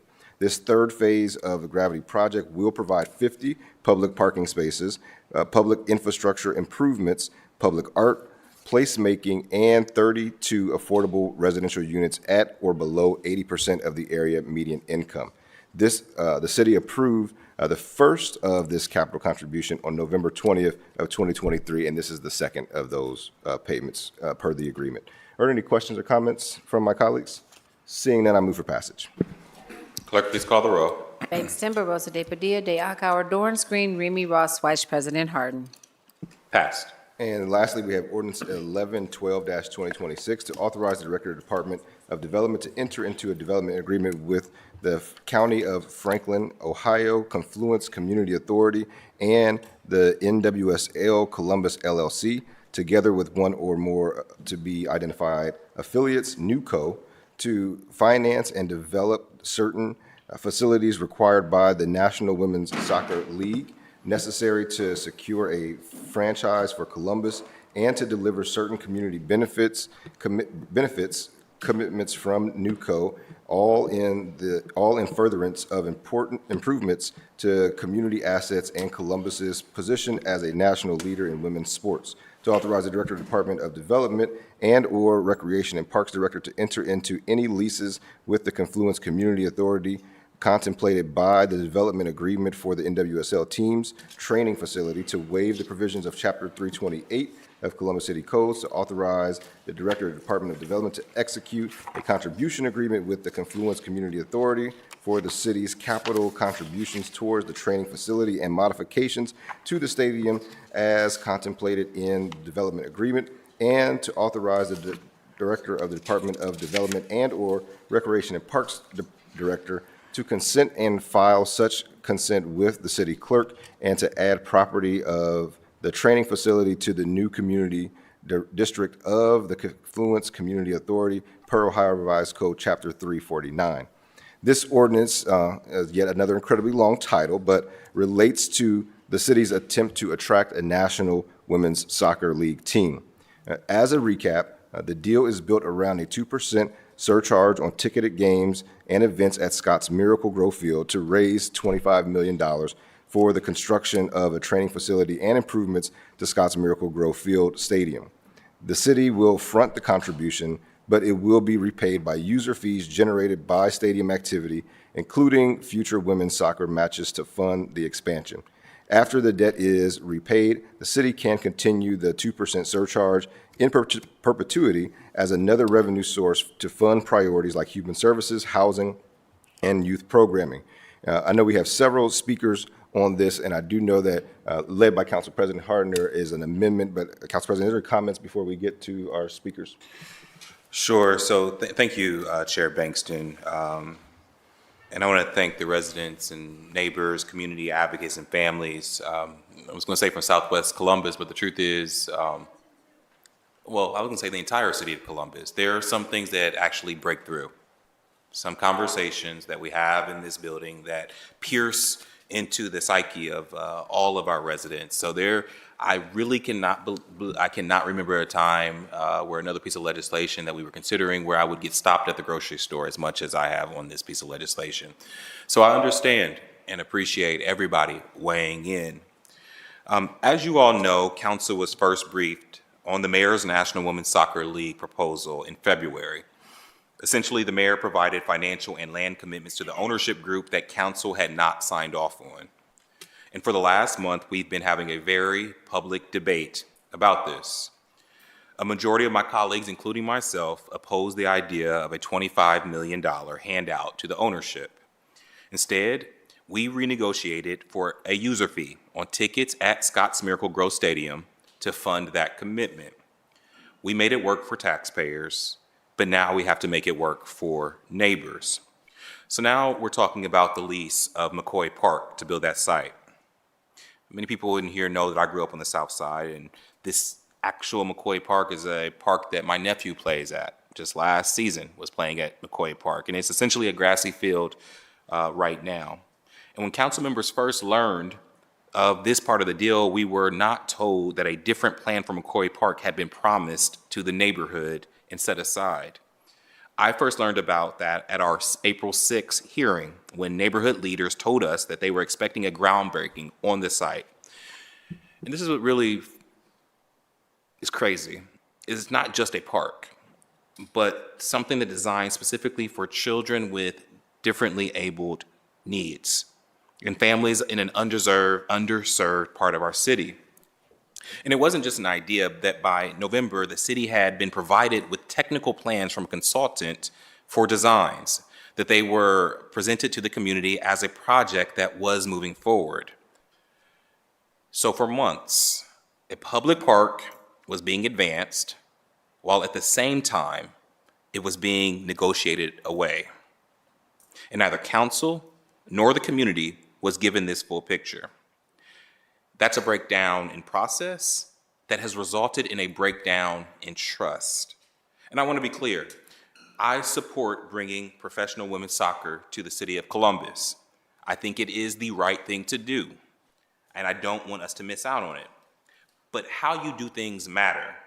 Process matters. And honoring commitments to neighborhoods, especially underserved neighborhoods, it matters. And that's why council is stepping in again now to fix another part of the deal that we did not create, to make it more responsible and more responsive to the community. So I want to talk about what the amendment would do. First, if we get the team, then the administration has to form a working group within 15 days and submit a plan to council within 60 days for where else and how we can build the park that was promised, and to break ground on that same timeline that the neighbors were expecting. I have some ideas in mind, I know my colleagues do as well, but what we're not going to do today is announce those because we're not going to leave the neighborhood out of this process again. So the Southwest Area Commission will be at the table in the working group to help make that decision. It will include meaningful public engagement in that process, so residents are not just informed, but actively are shaping the outcome. Secondly, I personally negotiated that the ownership group will donate an additional $3 million towards this new park, and this new and future park in the Southwest Columbus. This, plus other resources the city had been budgeting, should be enough to fully fund phase 1 of the park that was planned. Third, there will be some public and community access to portions of the training complex. Recreation and Parks and our community will be able to utilize some soccer fields and facilities at the training facility. And finally, we're going to link real concrete plans for the park to the funding for the team. Or other words, if there are no plans for the park, if there are no sites presented, then there will be no money. And this is spelled out in the legislation. Our goal is to motivate the administration to move as fast to deliver for neighbors as they did for these companies. And I want to be honest. I'm looking at Miss Liz out there. This is not the outcome that the Southwest residents were originally promised, and we have to be honest about that. But I feel a real responsibility now to make sure that what comes next is done right, and that the community ultimately receives the kind of park investment they were led to expect. Council is working to chart a path forward in muddy waters, but real leadership is about clarity, accountability, and centering community engagement. Because none of this had to happen. We've done the best that we can in the past 6 weeks to fix what the mayor and his administration should have been working on for the last 6 months. The mayor didn't have to offer up this site, or if he was going to, his team could have been working since October on an alternative plan with the neighborhood. But the first time the mayor's team engaged the neighborhood was last Thursday, 4 days ago. That's absurd. This is what makes people cynical about public-private partnerships, about the Columbus Way. Yes, it is good and necessary for the business community and government to work together, to solve problems, to shoot for the stars, sure. But it is not acceptable when the community gets cut out of the deal. So I'm proud that this debate has taken place in public, at hearings and at council meetings. Not behind closed doors where only the wealthy and the well-connected can have a say. I'm frustrated that the mayor's negligence put all of us, council, the league, the team ownership, and the neighborhood in this position. And I will also add that this process has allowed for us to be turned against each other. It really pisses me off because it did not have to happen this way. It did not have to happen this way. But this is the thing. I'm an elected leader. It is our job to, it is not our job to call out problems, not just to call out problems, but it is our job to fix them. I'm offering these amendments tonight to try to do that.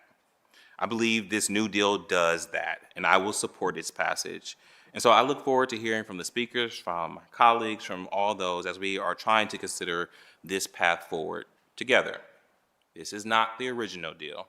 This is not what the community was promised, but this is what I have brought before council for consideration to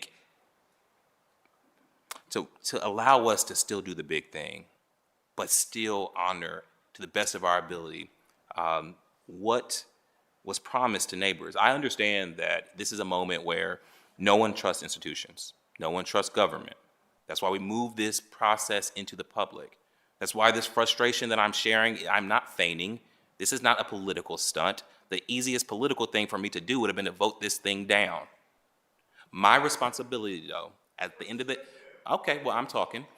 My responsibility at the end of the day is to ensure that the people of the southwest side of Columbus have a park that is funded and that folks who are going to advance this will also pay for it.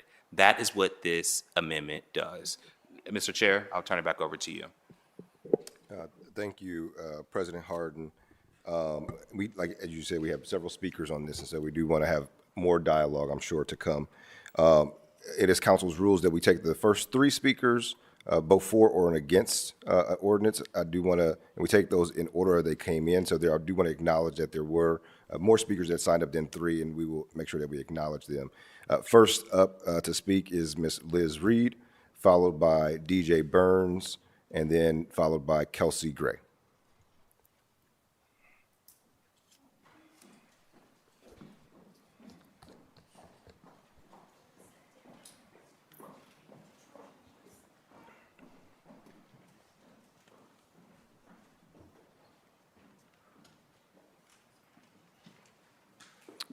Chair Reed, welcome back to council.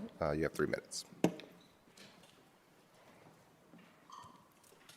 Good evening, President Harden and esteemed members of council. I'm Liz Reed. I'm the voice of the Southwest Area Commission to save McCoy Park. Today, you are faced with a decision. Voting yes gives away a public park to billionaires. Voting no saves McCoy Park. Your no vote supports families just like Amanda and Iris. Isis, thank you. I just met them this evening. The administration put you in this tough place. They did not communicate with anyone other than the owners group before making this deal. They also did not speak with the National Women's Soccer League, who announced in January of 2025 they see no reason not to expand to 30 teams. The mayor's team was reckless. This is not our last shot at a team. Now the mayor's office is asking you to hastily sign off on a bad deal. They are exploiting your passion for women's sport and your hope to grow Columbus to support a package that is harmful. You have the power to stop this now. Despite this amendment, the money offered by the owners group won't cover a fraction of the cost to purchase land, and the money is not due until 2029. No amendment can materialize land in the right location for the park. Ask designers. It is impossible to take a city plan from McCoy Park and just plop it somewhere else. Even if this is fast-tracked, the children who now have a park with promised improvements will be adults before the park is replaced. The amendments changes nothing. You cannot fix broken legs with a bandage. Vote yes means you take away from children with disabilities and families who are disenfranchised. You take away an inclusive playground. You rob children of a splash pad. There will be no exclusive pickleball or basketball courts, no community buildings, no walking or rolling paths, no shelters, no picnic tables. If you vote yes, you support the mayor's dealings to steal from the very people you are here to protect. But you have the power to save this park. Vote no. Stand up for your most vulnerable residents. We'll get another chance at a team. We can do it right next time. The decision calls upon you to get past the politics of this deal, to see the real impact on our community. With your no vote, you have the opportunity to show Columbus who you are, what you stand for, and to restore public trust. Vote no on Ordinance 1112-2026. Vote no. Save McCoy Park.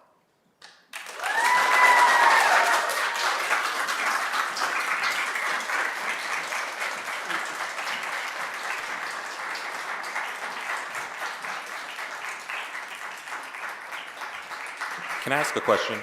Yeah. Chair Reed, I think there's a question for you. Chair Reed, I have a question. If the amendment is approved and the process moves forward, as it is laid out, do you feel it is reasonable to have the in the ordinance that mandates that this working group has the resources and gets to facilitate all of those things that you just said it won't have? Do you think that is that the appropriate place to have that conversation? And does that give you any solace that we are legislating that has to happen with a specific timeline, including keeping the groundbreaking date that you were promised? So I looked at the legislation. Yes, ma'am. So all the timelines don't even start until all this is negotiated all the way through, from my reading or my understanding of the amendment. How long will that take? So we're talking months, weeks before that's done, and then the 60 days start. So then you start the 60 days, and then you start identifying, and then you need land or property or wherever that's going to be. Then you need some public comment or conversation about that. Then, if it's something you need to purchase, then you need to legislate that. That takes time. It takes time to bring things to council. It takes time to have public comment. You can't just purchase things when you work for a city, because of the auditor office make sure that we have due diligence in all of our processes. So it takes time to do all that. So then, once you get all of that done, then what you're talking about next is a design plan. That design plan took a year in the making, but we already had some additional things coming into that. We owned the land, there was a lot of things. It takes time. You can't just take all that work that was done and just plop it somewhere else. I've talked to designers on this. It just can't happen. That work will need to be redone. It'll need to be redone for whichever property or land that is located to make that happen. That will take more time. So then after that, then you've got to get the legislation to make sure that you can start paying for the work to get done. So the funding then also is not aligned with when the purchases might need to take place, because we're not getting the money through this agreement. Paid in full until. Not paid in full until 2029. And I'm not a developer. I don't know how much it costs for land, but I can't imagine knowing that just a small little house sometimes can cost $3 million. I can't imagine what property, when you're talking about 30 acres, might cost. I mean, not my house, trust me. It costs money to do that. And that upfront money, are we taking from what we had already planned in terms of the money and to start digging that was supposed to happen this year to make that happen? Where's that coming from? You had the tightest budget. From my understanding, you had one of the tightest budget years this year. As much as we want to legislate this to fix it, I just don't think we can. No, that's fair. I want to start, the first thing you brought up was a good point. We have in the amendment that we would pull this working group together 15 days after we win the team. The reason we said that was if we don't get the team, Right. But to your point, though, I think that the community deserves a table regardless if we get this team or not, because trust was broken and trust has to be rebuilt around a table. I won't ask for that to be an amendment in this piece of legislation, but I am looking at Director Reese, and I have a line of questions for Director Reese. Regardless, it is council's expectation that in 15 days we start pulling together all of these partners anyways. Regardless. Secondly, you made a point that was a really good point. You are a former city employee. You know the speed of government. But as I said in my statement, we saw the speed of public-private partnerships. This thing didn't exist 6 months ago. And if 6 months, the public and private sector could come up and put together a whole site plan and do all of this stuff, in this legislation, I'm holding the government and our private partners accountable that they too should move at the same pace that they did for these companies. And so I 100% understand and see. I'm just trying to do my best to be honest, to be open and transparent about a process and hold folks accountable, because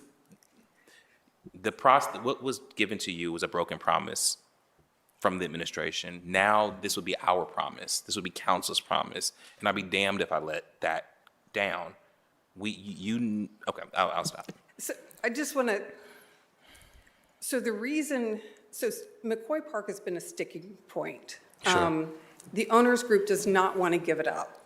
There's a reason, and I can't speak for them, but there's at least one reason that I'm aware of that they would not want to give it up. It's because it's already there. It's already purchased. The city owns it. It's easy to it's a flat piece of land where you can just make it happen.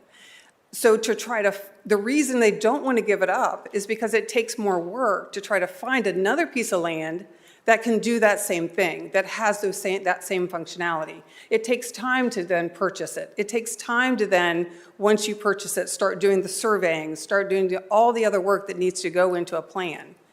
So they want us to delay as opposed to the team to delay. So in doing that, they are taking away a city park. And it will take us longer than it took them to make this happen because we don't have identified land that will make this work.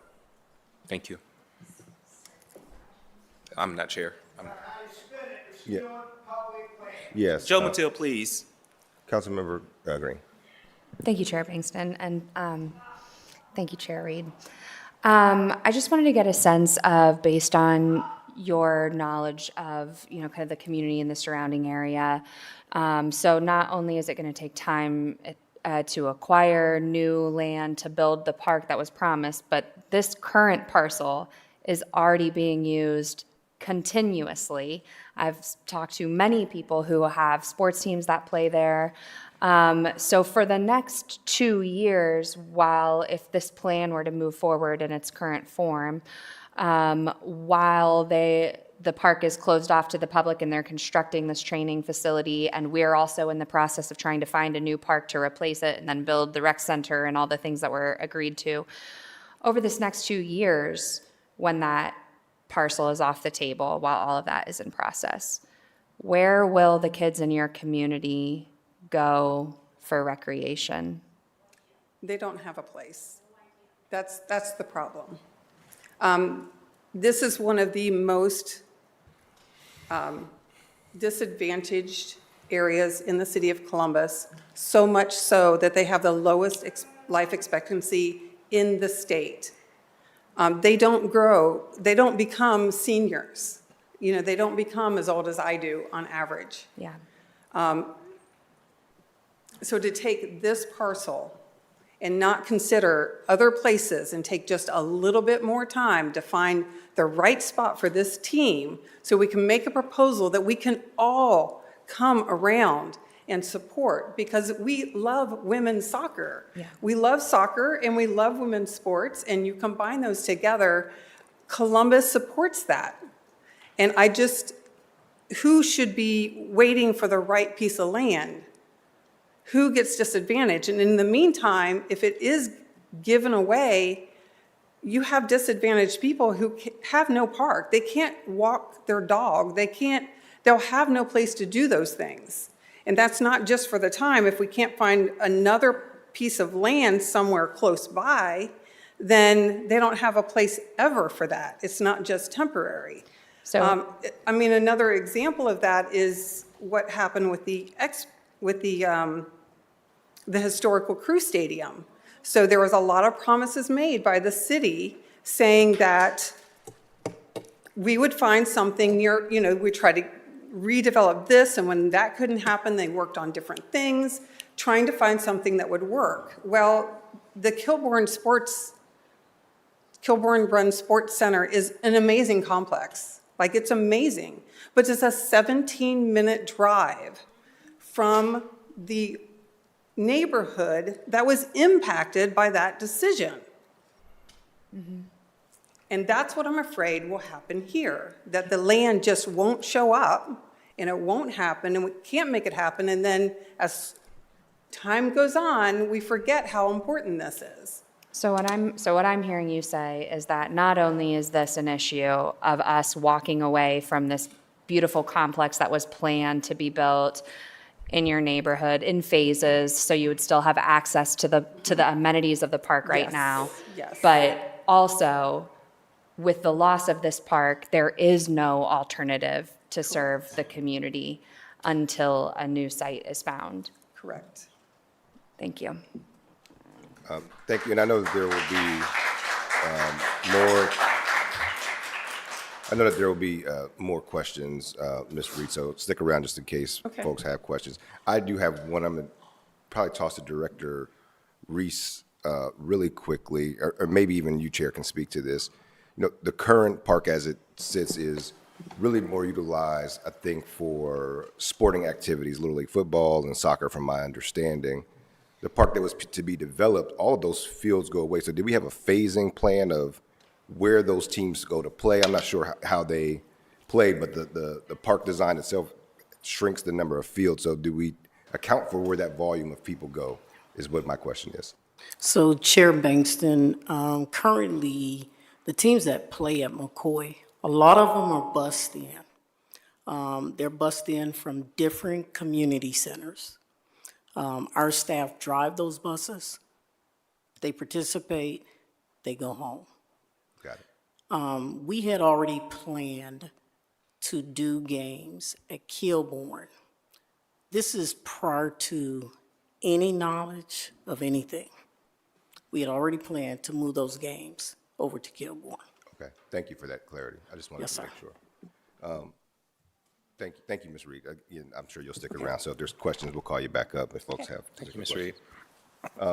DJ Burns is next, followed by Kelsey Gray.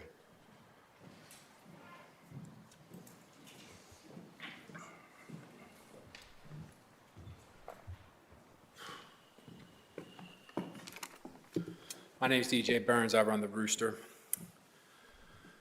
The wages for my past sins are having to spend time fraternizing with the worst people alive at our Republican gerrymandered state house.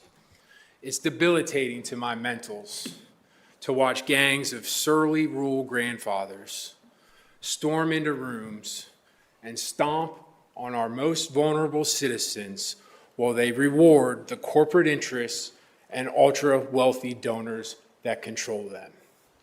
But you know, I just realized in this entire deal, at least when they're pissing on my face, they're not throwing around words like equity and opportunity, because we expect this from the Republican Party. And hell, I expect this from our beautiful mayor. But we should never expect it nor accept it from so-called progressive leaders of the Democratic Party. The NWSL to Columbus plan, even with this new amendment, it's not good enough. And I applaud you guys for shaking some pennies out of a billionaire crook like Jimmy Haslam, but it falls short when I look up to the suburban wasteland of Brook Park, who's shaking them down for $25 million to cover the infrastructure costs of their Cybertruck of a stadium that they're building in their city. And this is the mighty Columbus. And we're going home with $3 million? It's not good enough. And this idea that it's got to move quickly is another lie being told. There is no deadline. These people want 30 teams in their league. Are we going to do this right, or are we going to snap our fingers for the almighty public-private partnership and guys like Jimmy Haslam and Vivek Ramaswamy, who they're holding a fundraiser for, literally 72 hours from now, a stone's throw over your river?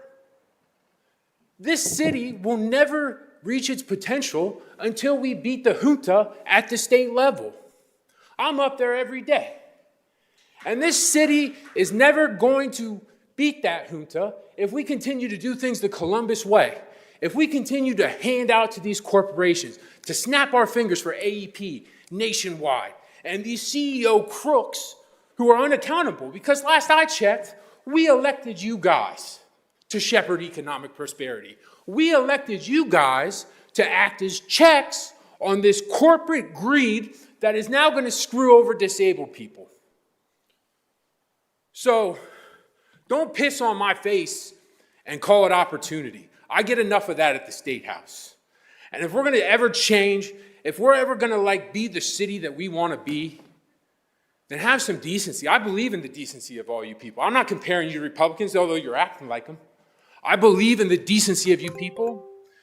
But if this is the way we're going to go, if this is the path we're going to go down, then maybe, just maybe, I go out, I get 1,000 signatures, and I throw my hat into the ring for the mayoral race and show you guys what an honest-to-God campaign for the people and the streets looks like. Thank you.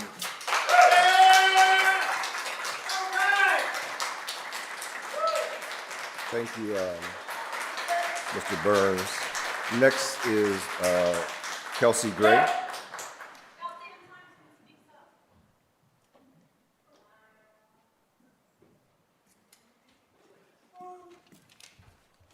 Welcome back to council.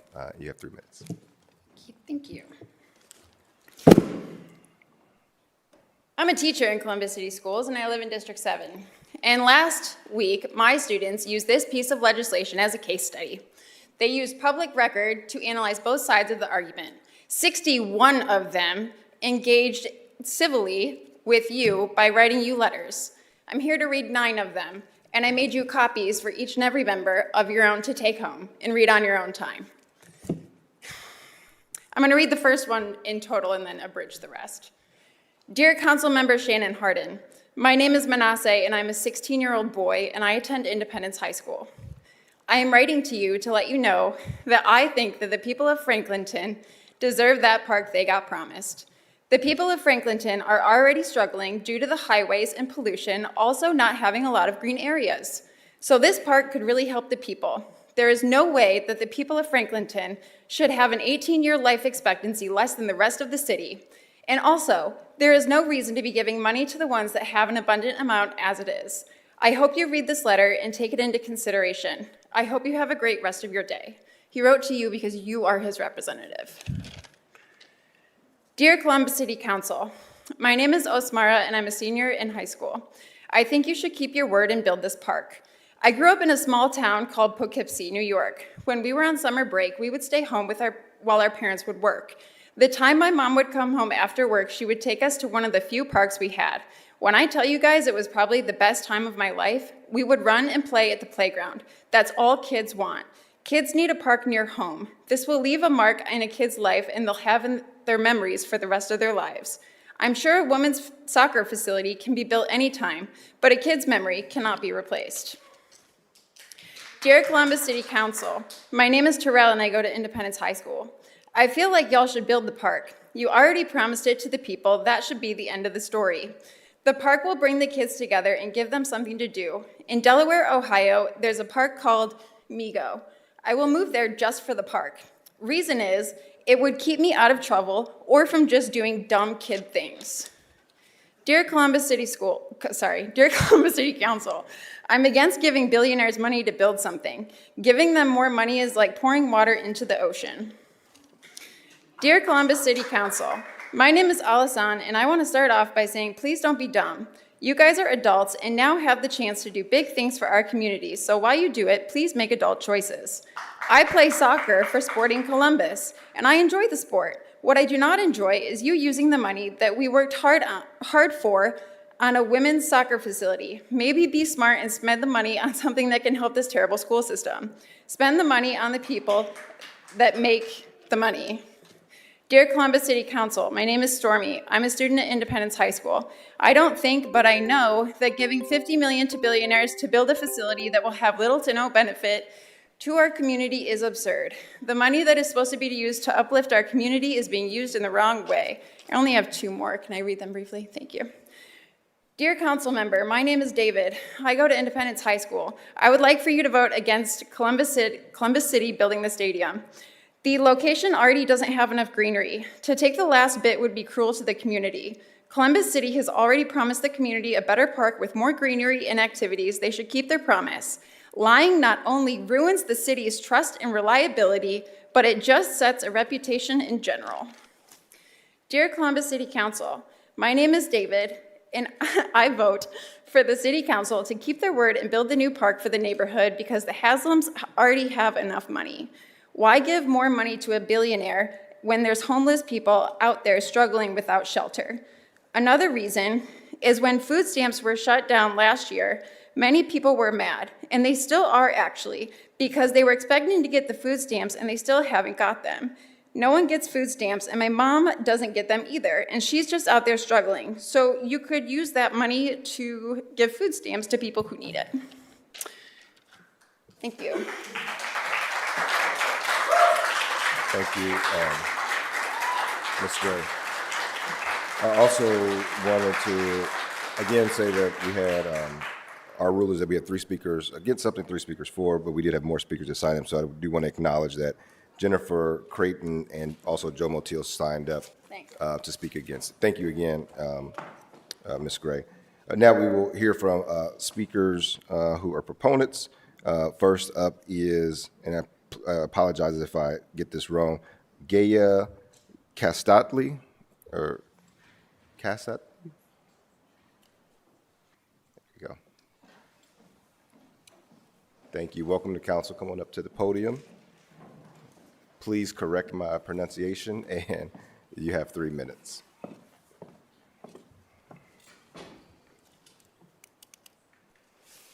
Good evening. Good evening. First, I want to say thank you to City Council President Hardin and City Council members for the opportunity to speak to you all today. My name is Gaya Kisatli. Very close. I grew up right here in Columbus, Ohio, North Side Columbus, and I currently live in King Lincoln. My family and I immigrated here a very long time ago, and we chose to lay our roots here in Columbus, to find our sense of belonging here in Columbus. And I believe one of the best ways we were able to do that was through sports. My siblings and I played sports in school, for the rec centers, in our neighborhoods, with our friends and strangers who would become our friends. It was never about the game for me. It gave me a lot more than that. It was an opportunity for a young girl who felt like a fish out of water to feel confident, to learn to communicate with others, to learn discipline, and honestly, to stay out of trouble.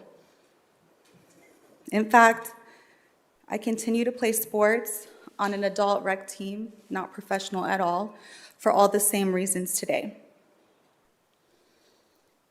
You might have seen my young daughter with me earlier, Maya, and if you didn't see her, you definitely heard her. As a mother now, raising a daughter in the same city, I start to truly, truly value and think about the environment that she's growing up in. I want her to see what's possible for her. I want her to look up to entrepreneurs like her mom. I'm an attorney, and I'm a law firm owner. I want her to have women in law to look up to, women in tech, and women in leadership positions. And I believe that Columbus does a wonderful job of that already. I can speak from experience because I have some of the best mentors right here in Columbus. But I want her to have something else that I did not have, which is women in sports. And let me clarify, it's women competing at the highest level possible right here in her own city. I would love for her to find that in Columbus versus having the need to travel elsewhere to find that kind of inspiration and representation. I want her to be able to dream big, and then I want her to dream even bigger than that. Bringing a National Women's Soccer League team to Columbus, again, is never about just sports.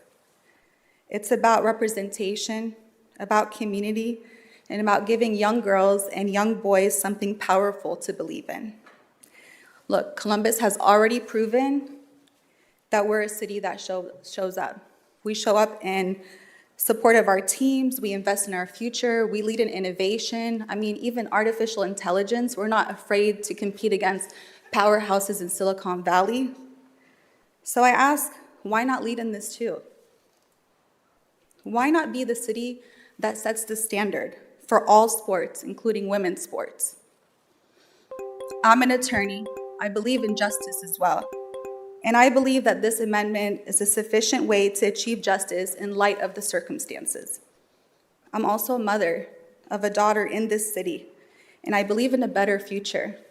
I support this initiative, and I urge you all to do the same. Thank you. Thank you. Any questions? Thank you for your testimony. Next, we will have Mark Wise, followed by Doug Wolf.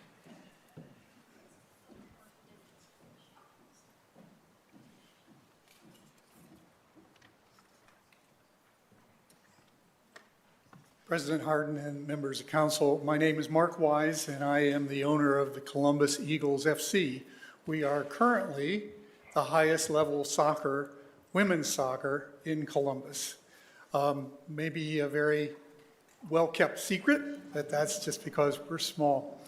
I had some things prepared, but I'm going to change that a little bit tonight because I want to tell you just real quickly, you're looking at a guy that has been a women's advocate for, 30 years. I had 2 daughters that I raised, and they ended up being athletes. And for a guy my age, I remember growing up in a time when women didn't play sports without getting made fun of. So somewhere along the way, I fell in love with women's sports through my daughters, and my youngest daughter asked me to be a soccer coach. And from that, it turned into 30 years of being a women's soccer coach, 19 years of a high school soccer coach, and a real love for the women's national team. And when they were in the World Cup in 1999, I experienced 70,000 people watching women play soccer, and it was crazy. It was crazy for me. But I look forward to having professional women's soccer in Columbus so I could come watch. And the first go-around they had, they didn't even think about Columbus. 3 years later, they failed. 3 years after that, they came up with the second league. And I said, of course they'll come to Columbus. Columbus is where it's at. You have to know how many women are playing soccer in Columbus, how many girls are playing soccer in Columbus, how many ladies that we send to Division I, Division II, Division III schools from Columbus. And I said, I need to be able to watch it in Columbus. Second time, they said no. Third time, NWSL came around, and I said, certainly they'll come into Columbus that time. Didn't happen. Went to my coach's clinic at some point. I was complaining. They said, Mark, you need to do something. I said, I don't have the money to do something. But in 2013, I put down $6,000 to start the Columbus Eagles. The objective was to help develop women's soccer in Columbus so that we could have, at some point, a professional club in town. There's just so many benefits, and I don't have the time to list them all. So many benefits for these young ladies who used to go to the crew clinics and see all the boys saying, hey, I could be a professional one day. And the little girl said, well, what's in it for me? And there wasn't anything. And I wanted to help make that happen. Now, it isn't me. I wasn't able to make it happen, but we do have some people who are willing to make that happen today. And I fully support what they're trying to do because it's going to benefit women, and that's what I've been about. Thank you for your time tonight. Thank you. Thank you, Mr. Wise, for your testimony. Thank you for being here. Last speaker is Doug Wolf.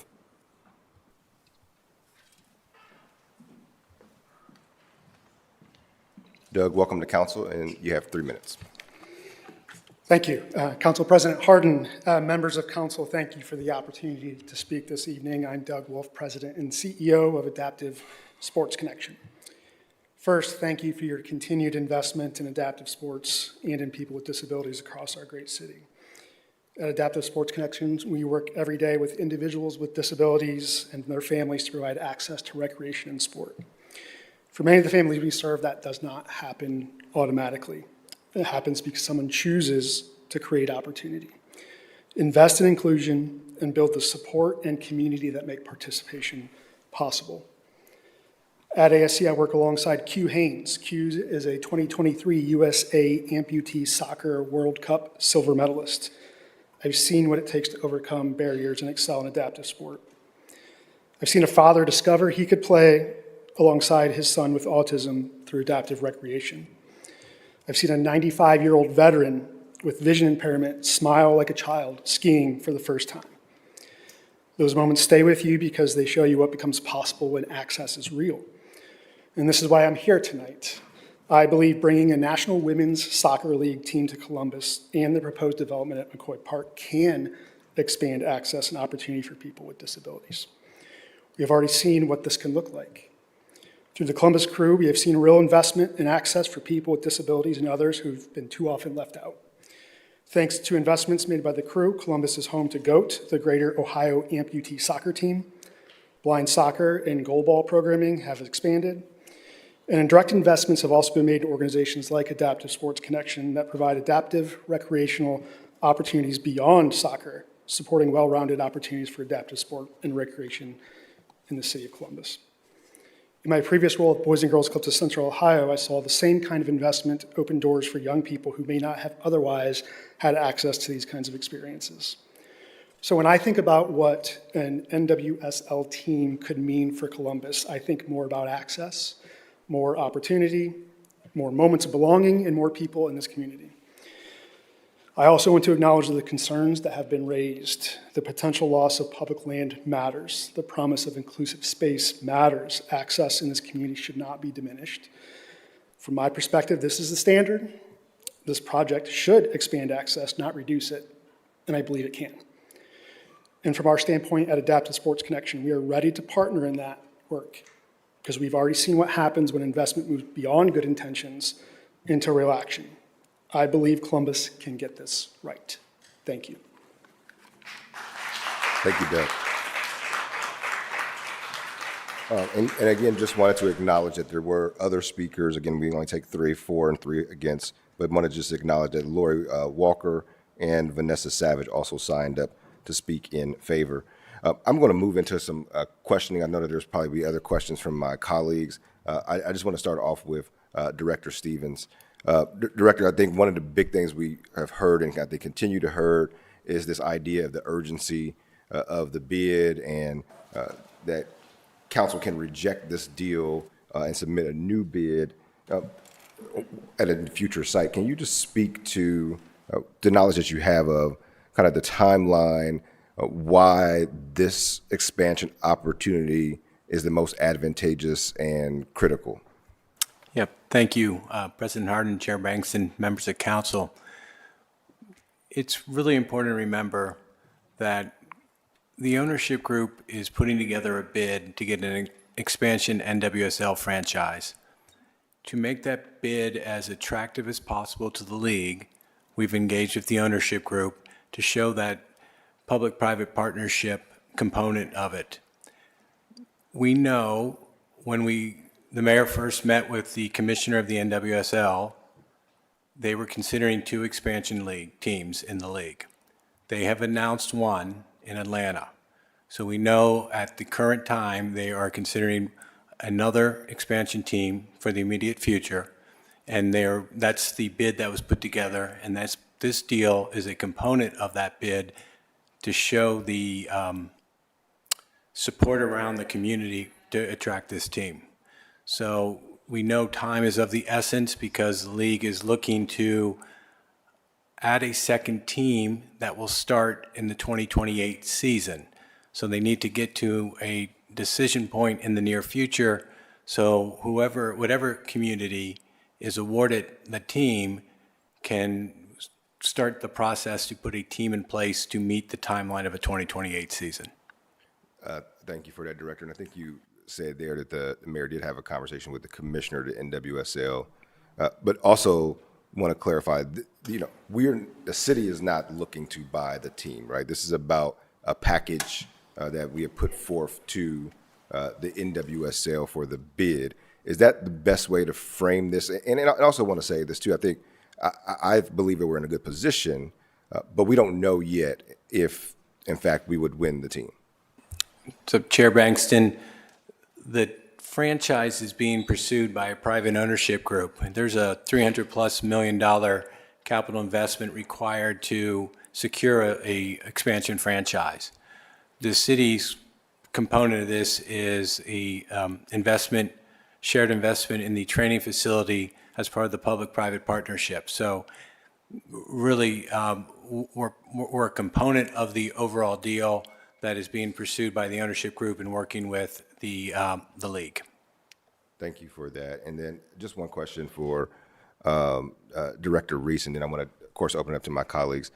Director, I think around this idea and what makes this difficult for even me, and I think I've been supported from the very beginning, was this revelation about McCoy Park and what it was to be used for, right? Adaptive uses. Can you talk about how this is expanding right, adaptive use facilities that we have. We have other adaptive use facilities around the city, and we're committed to that. Could you just talk to where those facilities exist, what that commitment looks like as a city? Chair Bankston, our therapeutic program, when we talk about adaptive sports, we actually have the SB Adaptive Sports Complex. Last week, we just held a regional bocce tournament. And so that's one facility. During our summer, we hold a therapeutic camp at 3 locations. And so when you talk about what would take place at McCoy Park, it would have been just a number of fields, soccer fields, not just soccer fields, but basketball, pickleball. But I want to just say one thing, and that is our core priority in our department has always been to serve the community. We have not stopped doing that and will not stop. It's our priority to make sure that the Southwest community has a park. We are in talks, working with people. We are out looking at properties. Our team was out this weekend looking at things, and there are park, or I would say land in the area that we possibly could look at. And that does not exclude McCoy. But it gives us an opportunity to say that, yes, we will keep our promise to that community. That is really, really important to us.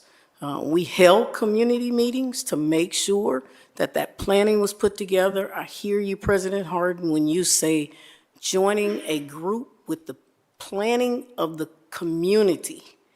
That is something we can do. It's something we did do, and it's something that we will continue to do. And so I don't want council to think that this is something that we will sit on. We will move swiftly. We will move rapidly to ensure that that community has a park. And Director, to that point, I think I heard you just say identifying sites, and I know that's underway. But more importantly, I think some of those amenities specific to adaptive use, is that where we're still, do you believe that there's sites that would accommodate those things? In particular, I think, what I heard even, I think, from last week from some of my colleagues, that it's not just simply about the sports piece of it, it's the other components, right? The playground and the splash pad and these other amenities that would accommodate that community. Is that something that is feasible with, just a bird's eye view of what we have found on that side of town? I do believe so. We have something we're looking at that the acreage, it would fit within that plan. Yes, Liz Reed is right. Would we have to go back to design? Yes. Does that take long? We're already starting this process. So we're not just sitting around. We're trying to move as rapidly as we can. But we also want to make sure that the community is involved. And one thing that we said is until the team has been formed, we have to wait because we want the feedback of the community. Yeah. Thank you for that. Any of my I'm colleagues have going to questions? just keep that line of President questioning going. Joe Mathieu. Okay, well then sign up and say something. Right now I'm speaking and trying to get a park for the folks of the Southwest Columbus.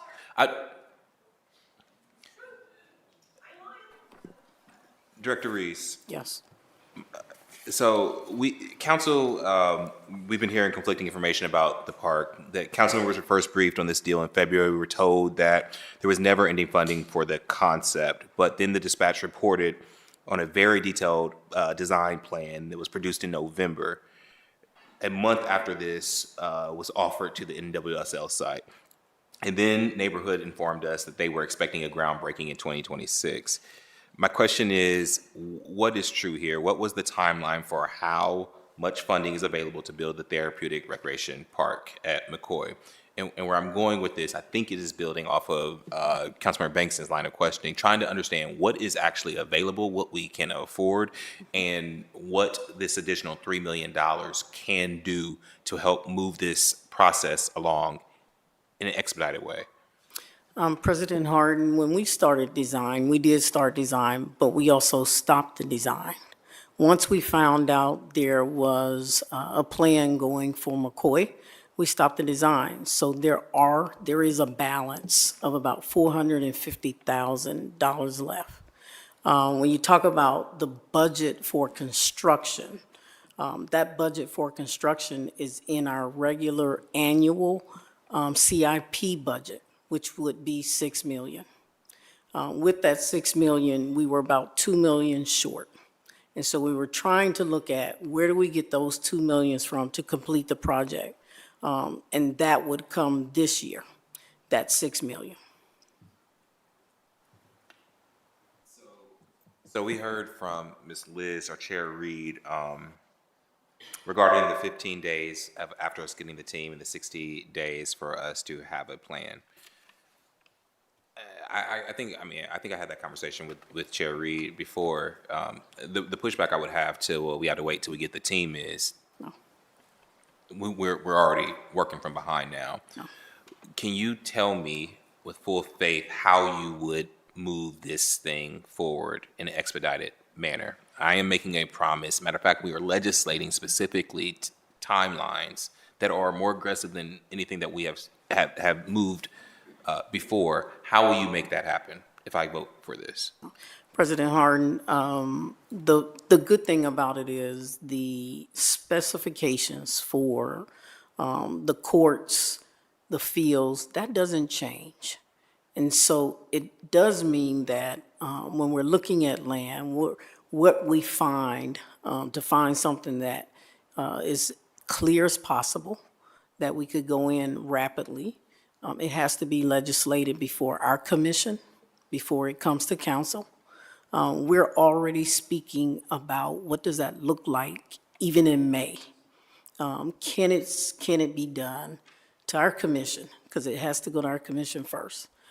So we're already starting to look at the possibilities of how do we move, how do we make things still take place this year as far as a groundbreaking. Thank you. Yeah, and just I want to put a finer point on that, Director, and that's where when you said the specifications of the splash pad and the courts and what have you, that's the specifications to build that for adaptive use, right? The site plan that we've picked, that may change, but the specifications of what was designed for that use, those are done, and that's what will help this move with speed. Is that how I'm hearing when you say specifications? That is correct. And so it's just a wider plan, it's wider area, playing area. Even the playground would be a wider playing area. That's for wheelchair accessibility, and ensuring that it's an inclusive play area for all individuals. Thank you. Other members? Councilmember Green. Thank you so much, Chair. Director Reese, can you help me understand? So I think you said that we understand that the design for the park was released to the community in November, but you said that you stopped designing the park when you, as you said, when you learned there was another plan going on for the park. And so I guess I'm just trying to understand, at what point exactly did Rec and Parks stop doing design for the park? And at what point maybe did you have an idea that there was another plan going on for the park? So towards the end of the year is when we stopped and there's several types of drawings. What we haven't completed is the construction drawing. Mm-hmm. And so when we talk about that plan, that's that construction plan.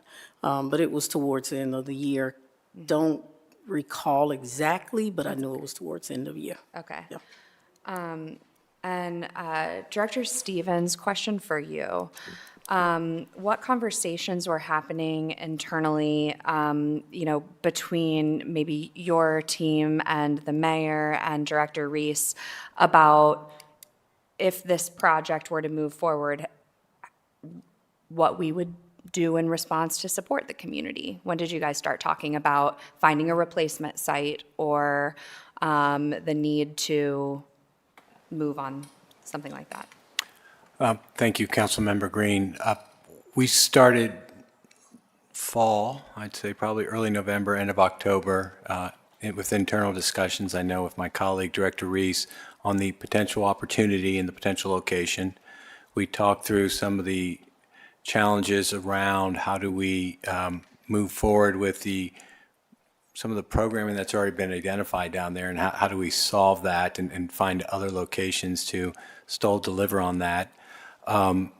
It was, I think there was a little of a chicken and egg conversation on how far out in front to get when there's still a lot of work to be done, whether or not we could even get a deal where the community, that public-private partnership could come in place. That could be part of the bid. And then there's still the final piece of actually securing or having the ownership group win the bid for the franchise. So I'd say fourth quarter of 25, we were having those conversations, and I know in first quarter of 26, the development and rec and park teams were having conversations on where do we start thinking and looking to identify additional land for park space.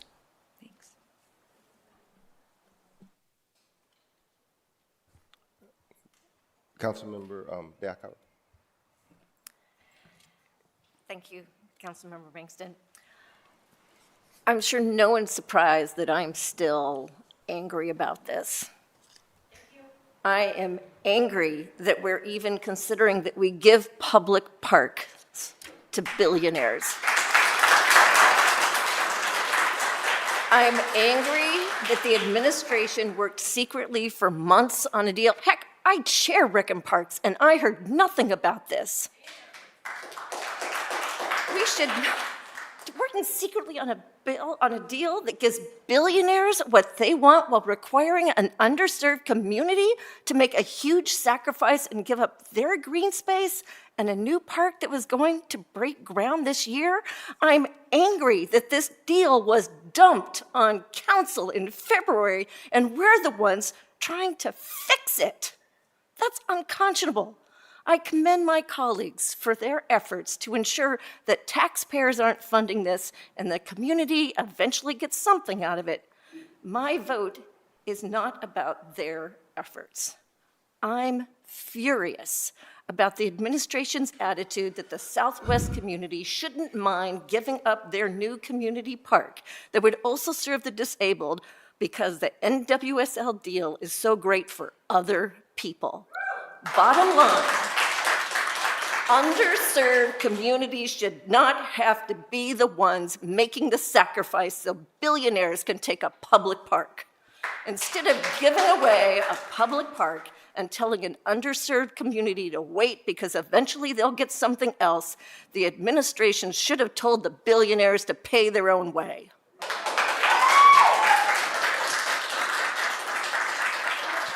I have not waded through this much BS since I mucked out stalls in a cow barn as a 4-H kid. This is ridiculous.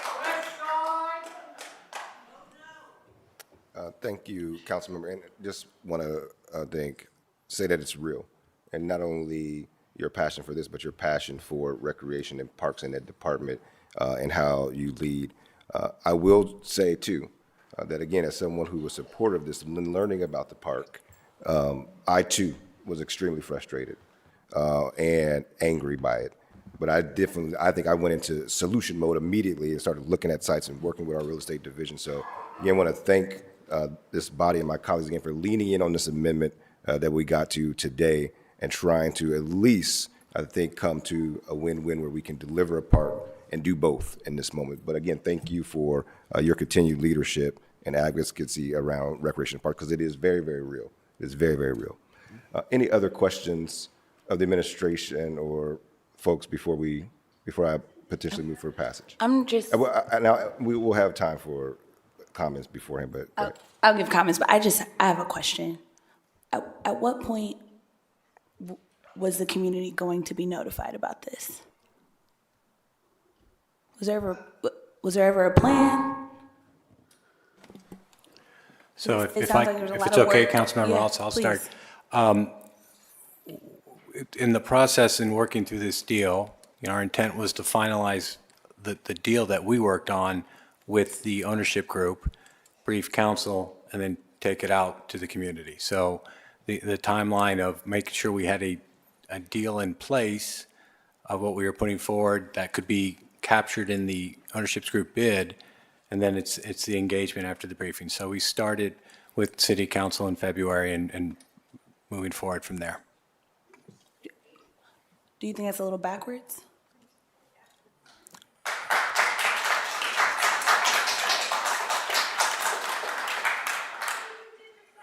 So, Councilmember, without having a deal in place, briefing council or the community on something that didn't exist, wasn't real at the time, that was the challenge from my perspective. So, So that was. Director Reese, the park wasn't concrete, but we were still dealing with the community. It sounds like for up to 7 years we were prior to. So at what point were you going to tell a community that you were working with for 7 years that this was no longer on the table and that this park had been offered up for something else? And So- were you allowed to? Like what? So normally our process is to sit, talk to the community, and find out what is it that we can do?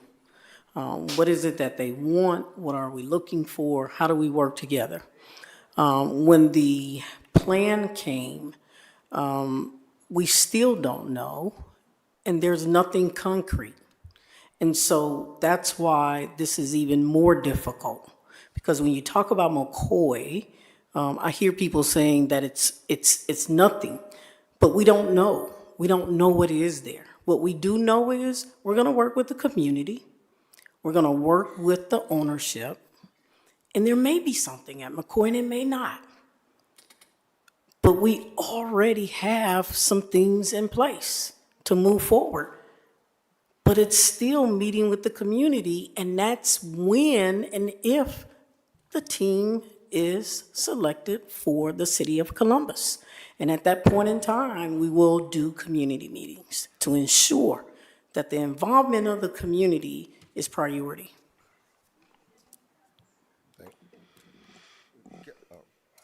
Councilmember White. Sorry, just a quick follow-up, right? Because obviously at some point in time, we stopped the planning on this park. Is it even possible that we were actually going to hit that timeline for groundbreaking, given that we would have to do some additional designs from stopping and starting? We would have hit the groundbreaking. But We the stopped. completion of the actual park, So or the first phase? the groundbreaking of the first phase, which was stopped end of year. What was involved in the first phase? So everything outside of the building is involved in phase 1. And the building is phase 2. But again, and would we have still hit the timeline that the community assumed we were going to get if you stopped planning in November? Correct, we would have. You would have. Yes. Thank you, Director. I have a follow-up to what Councilmember Ross asked you, because you guys, we talk about notifying the public. When were you going to notify us? No one let us know this was an issue until this community came to us to tell us that all this work had been done and promises had been made. So when were you going to tell us outside of the public bringing it to us? Councilmember Remy, I appreciate that question, and I will accept full responsibility in my inability to communicate kind of what was in place and how it was discussed with the community. That is on me, and it wasn't intentional, but it was poorly communicated on my part.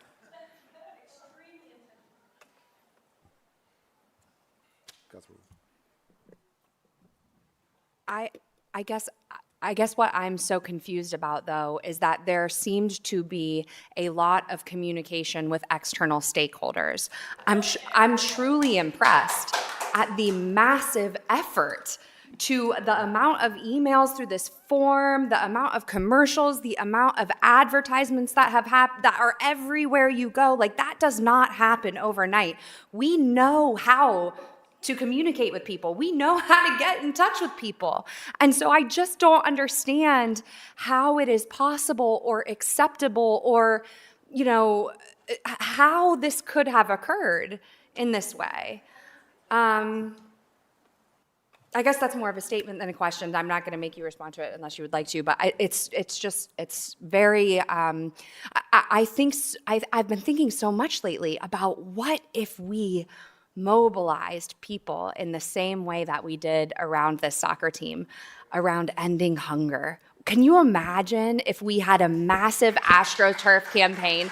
Can you imagine the amount of movement we could have as a city if we put that much energy and momentum and power and money behind a campaign to end homelessness in our community? It's impressive the way that we have been able to contact so many people about this process.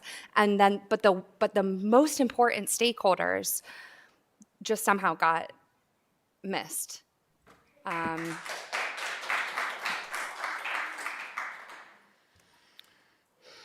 Any further questions? I think I'm going to move. I think there's something wrong with my microphone. I'm usually the loudest one. I think there's something wrong with my mic. I'm like literally like in the mic. Again, I'm going to move for the amendment at this point in time, and really appreciate the dialogue. Yes. I will move. Yes, I'll do that after the amendment for the final vote for members. And again, just as a reminder of the amendment and how we got here, and again, I want to thank Council President Harden for introducing this amendment and getting us here, that it does a couple of things, right? One, it establishes this timeline to form a working group that includes the Southwest Area Commission that's in the legislation to ensure that that the community is involved in that process. We put timelines that will be 15 days once we are awarded the team. That then group is to come back to this body within 60 days of a plan of action of either sites identified or how we proceed forward to deliver on the specific things that were in McCoy Park. Additionally, again, thanks to Council President, there will be a $3 million commitment from the ownership group to the Recreation and Parks Foundation to aid in the development of that park. I want to be clear that is for the development of the park. It is not solely for land acquisition. I think there's fungible dollars there to be able to do that, but it is for the development of the park. I think that with those amendments, in addition to the other changes that I mentioned at the top of where we got to this deal of how we even finance it with council, that is how I was able to get here and be supportive. So with that, I'm going to first introduce the amendment and ask for a passage by the amendment by voice. Then we'll ask for final comments from my colleagues as I ask for the final vote. So first on ordinance 1112-2026, I first move to amend as submitted to the clerk by voice. Clerk, please call the roll by voice. Bankston. Yes. Barosa de Padilla. So, Chair, I know that you asked for comments in the second one, but because this is a little different, I was just, Didn't comment at all my statement about why. about your abstaining? Yeah. Okay, sorry. So for more than 3 decades, I've had the honor of working at City Year, a national nonprofit organization focused on improving the lives of children through education. For nearly a decade, I led the Columbus site, and now, as part of my most recent responsibilities at City Year, I help to fundraise around the country. City Year is funded through private-public partnerships like most nonprofits, and since the founding of our site, the Nationwide Foundation has been a funder. Given the organization's longstanding partnership with Nationwide, including a potential expansion of that partnership to additional cities, and out of an abundance of caution for ethical reasons, I'm abstaining from voting on this piece of legislation. I apologize. So I abstain. Dayakauer. Dorans. Green. Green. No. Remy, Yes. Ross, Yes. White. Harden. Yes, amendment is passed. Thank you. And before I move for passage, are there any final remarks from my colleagues before we move for passage? Councilmember Green. I want to acknowledge all of the work that has gone into getting us here. I know that, especially you, Councilmember Bankston, Council President Harden, you have worked tirelessly under impossible time constraints to fix the numerous, very real and significant challenges with this deal that itself was developed over a period of, I have to imagine, at least 6 months or more. And I see that work, and I am so deeply grateful for it, and I respect it so much. I also have no doubt that it seems very apparent to me after the conversations we've had over the last few weeks during these hearings that we all see the flaws in the plan that was presented to us, and that we all universally knew that they needed to be fixed.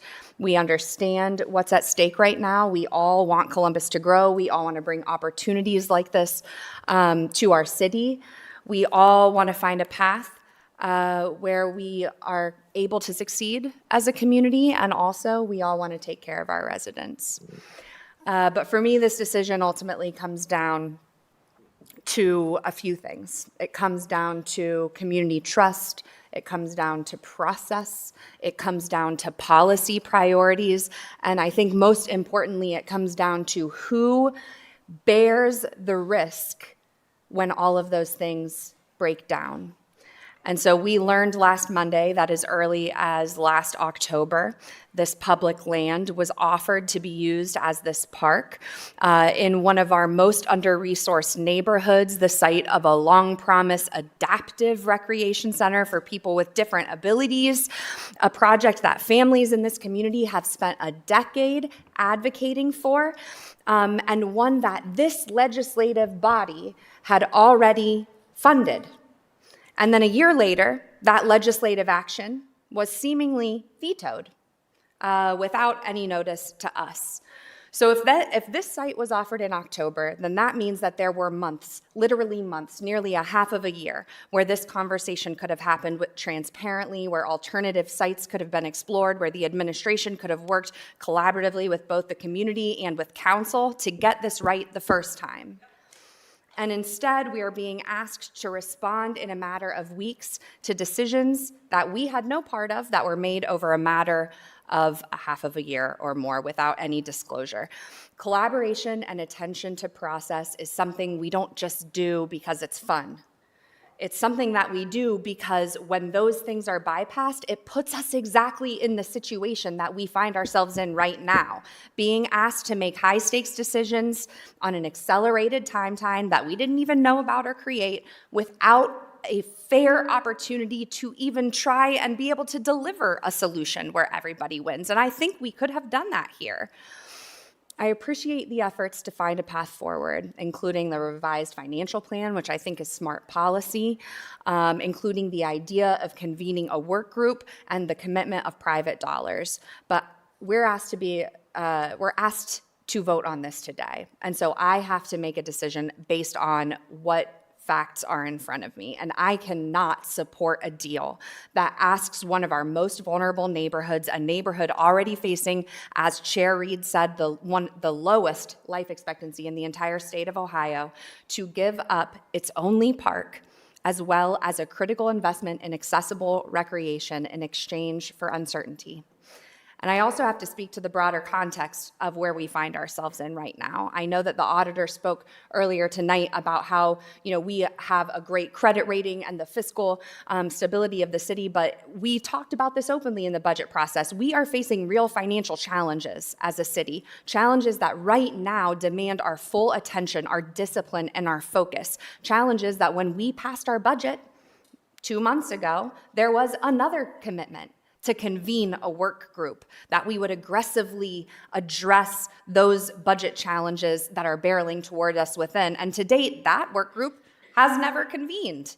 And instead, we've been working overtime trying to fix this problem, a problem that didn't have to exist in the first place. But here we are, nonetheless, put in an absolutely terrible position of trying to backfill broken promises and trying to fix a bad deal that we weren't a part of making. And we talk a lot about public-private partnerships, but this is not what I think partnership looks like. This isn't the way that we do things. This isn't the Columbus way. This situation wasn't inevitable. It's the result of decisions that were made without transparency, collaboration, or the diligence that a plan like this requires in order to execute. And what I've heard over and over again from neighbors is, why are we the ones that have to wait? So this is where I'm going to land. For me, this is about keeping our word, protecting our priorities, and making sure that the communities who have waited the longest are not the ones that are being told to wait their turn again. And so while I have deep gratitude for all the work that has gone into this, and I understand, I suppose, how others could arrive at a different conclusion, which I respect and I appreciate all of you.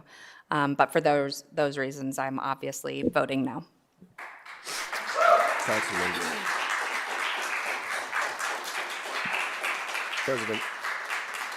President Pro Tem Dorans. Thank you, Chair. I'll be brief. I want to thank you and both the Council President for working overtime in the last 6 weeks. You should not have been, this body should not have been put in this position.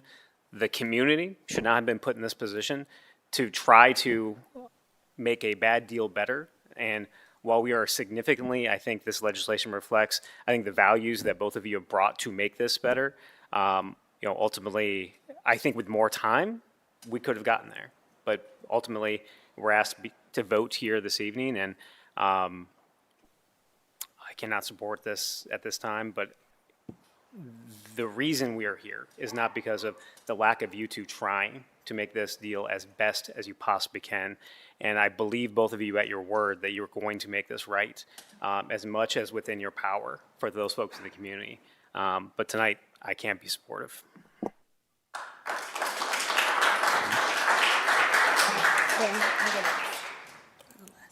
Councilor. Well, thank you, Chair. Thank you, President Hardin, for the work that you put into this to improve a proposal that came to us in a way that, as aforementioned earlier, it was a terrible proposal initially, and not one that I could support as it was. It relied on asking taxpayers to pay back a loan to billionaires, and it also failed to account for the commitments made to the community. That breakdown, particularly around that park designed for to be adaptive for residents of all abilities, was a failure in coordination and transparency. It created confusion, it eroded trust, and it put this council in a position of having to fix a proposal that should have been stronger before it ever saw the light of day. I also want to acknowledge the residents and community leaders who spoke up. Your advocacy mattered, and it helped lead to a better outcome, and that's what we did here tonight. We restructured this deal so that the general taxpayers are not carrying the burden. If you do not use Scott's Miracle Grove field, you are not paying for this. The users of the facility are contributing through an increased admissions fee to cover the debt service. We also secured long-term value for the city with revenue continuing after the bonds are paid off. That's $2.5 billion plus per year that the city can use for whatever it deems necessary at that time. And importantly, we've addressed this park, not fully, but it does provide accountability, a public process, and certainly new private dollars that not only will an adaptive park be built, but we secured that $3 million contribution from the ownership group to help deliver on the commitments that were already made to this neighborhood. So it is not about writing a blank check to billionaires. It's about striking the right deal with private ownership. It is about embracing women's sports and making sure Columbus is part of the future. I believe that the National Women's Soccer League team brings new fans, new events, and it does bring new opportunity to our city. So while this was a terrible deal and not easy, after the changes were made, I do believe that this is something that I can support, and therefore I'm going to vote yes. Thank you. Any other colleagues? Sure. I want to start by saying something that I haven't heard be said by the administration at all, which is, I am sorry. I'm sorry to this community. I am sorry because what we have seen throughout this process reflects, in my view, a lack of care and consideration for both the need and the time you all have invested in imagining what McCoy Park could be. And it should have been honored from the very beginning. Our role as council is to serve as the last line of defense for this community, and trust requires transparency, honest answers, and a willingness to acknowledge when harm has been done, of which, until council intervened, none of that was happening. And so I am sorry. I am extremely frustrated by this process, so much so that my decisions have not been made literally until today. This process started long before I arrived here on council and long before this community was asked to accept a deal that now threatens to overshadow years of vision, planning, and advocacy. And when critical information is only made available through a public hearing just 2 weeks before the scheduled time for a vote, it undermines confidence. I understand that. This is not how we build trust. It's not how we govern responsibly. And the administration should be ashamed of itself for the blatant disregard of the people of this community. I want to thank the community members that have offered to me information, have offered to me time, have offered to me ear. It absolutely mattered. It was absolutely considered in how we got here today.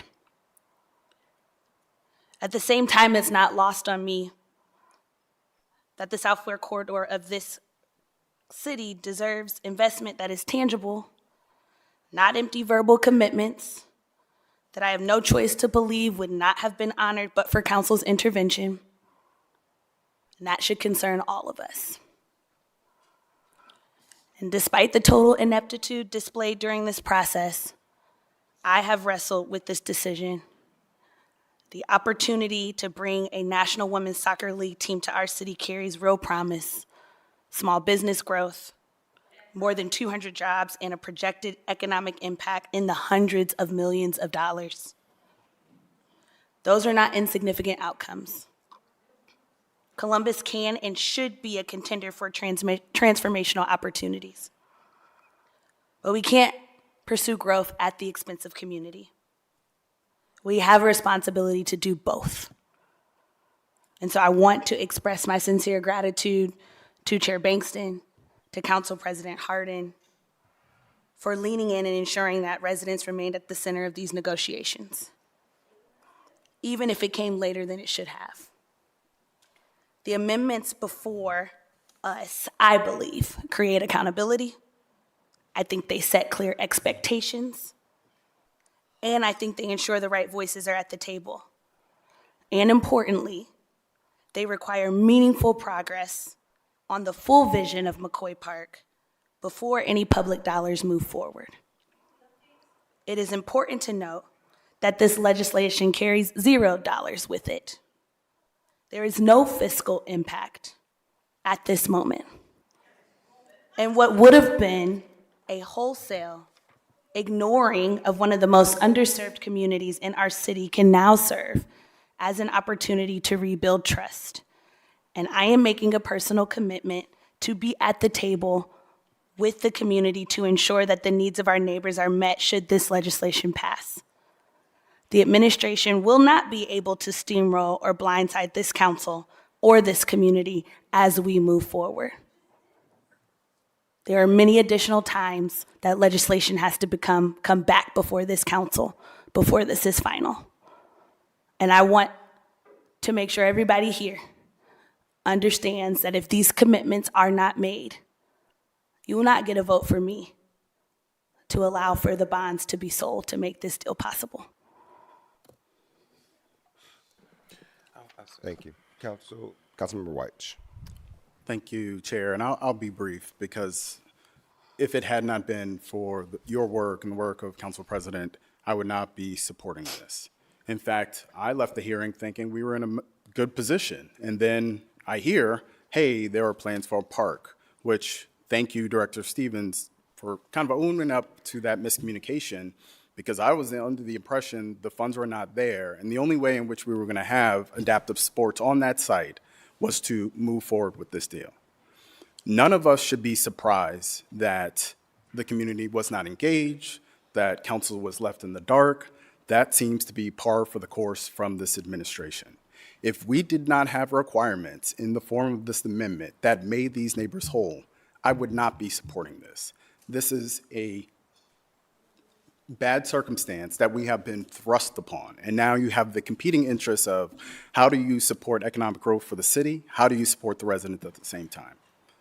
And I honestly feared that the moment this goes down, what was promised for this community probably still would not have happened.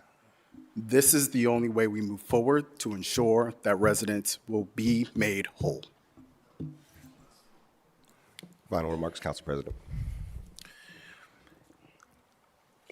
I think the kids are not in the room any longer. I let me say that I have never been so pissed by the position that, and I'll take ownership that as council president, you guys have my council in, not you guys, the mayor has my council in. I've never been so fucking pissed.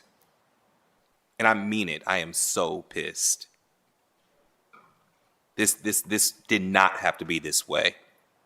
I have a message to the mayor. I have a message to the business community who talks about the Columbus way. This process bastardized the Columbus way. You left out the community, put us, our backs up against the wall, and say that this is the only way that we can move forward and have progress. It's absurd. It's I have never been so frustrated. And this is what pisses me off about it, is because we will have to do big things again, business community. And every time you give people who have actual concerns this type of example of what you call the Columbus way, this is not my Columbus way. This is not what I am a part of.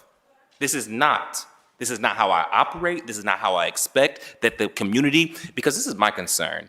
I don't even think that it is just that folks are inept.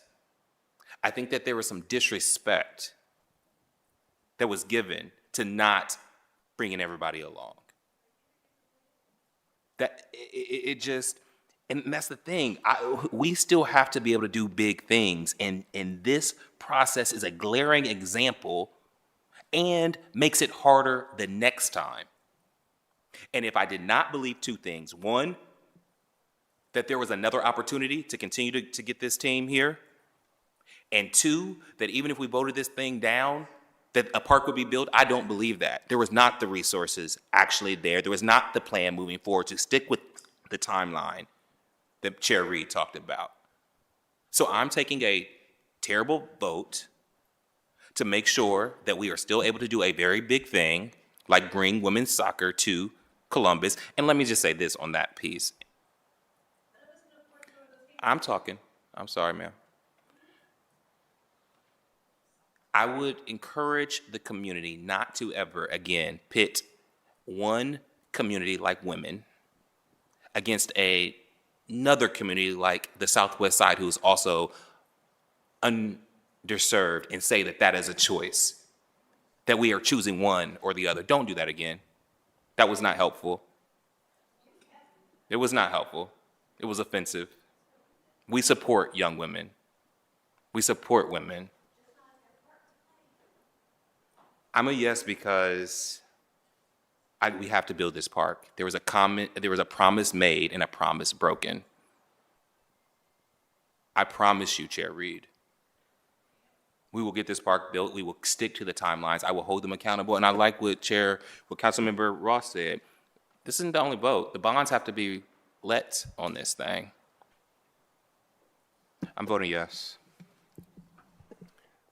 Thank you, Council President. And with that, I will call for the vote. I move for passage on ordinance 1112-2026, and I move for passage as amended by voice. Clerk, please call the roll. Bangston, Yes. Barosa de Padilla, De Akauer, No. Dorans, Green, No. Remy, Yes. Ross, Yes. Weiss, Yes. President Harden. Yes, the ordinance is passed.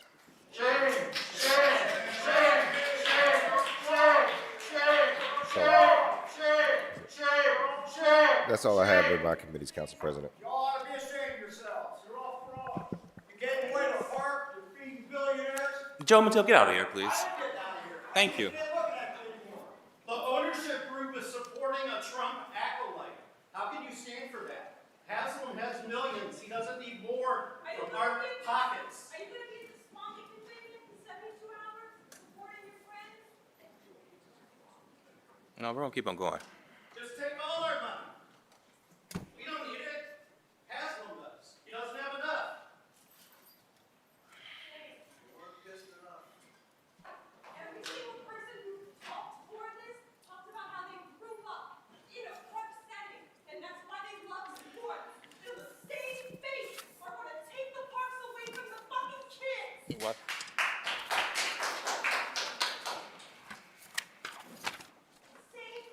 The next committee to come before council is the Public Service and Transportation Committee. That committee is chaired by Councilmember Barosa de Padilla. Councilman, the floor is yours.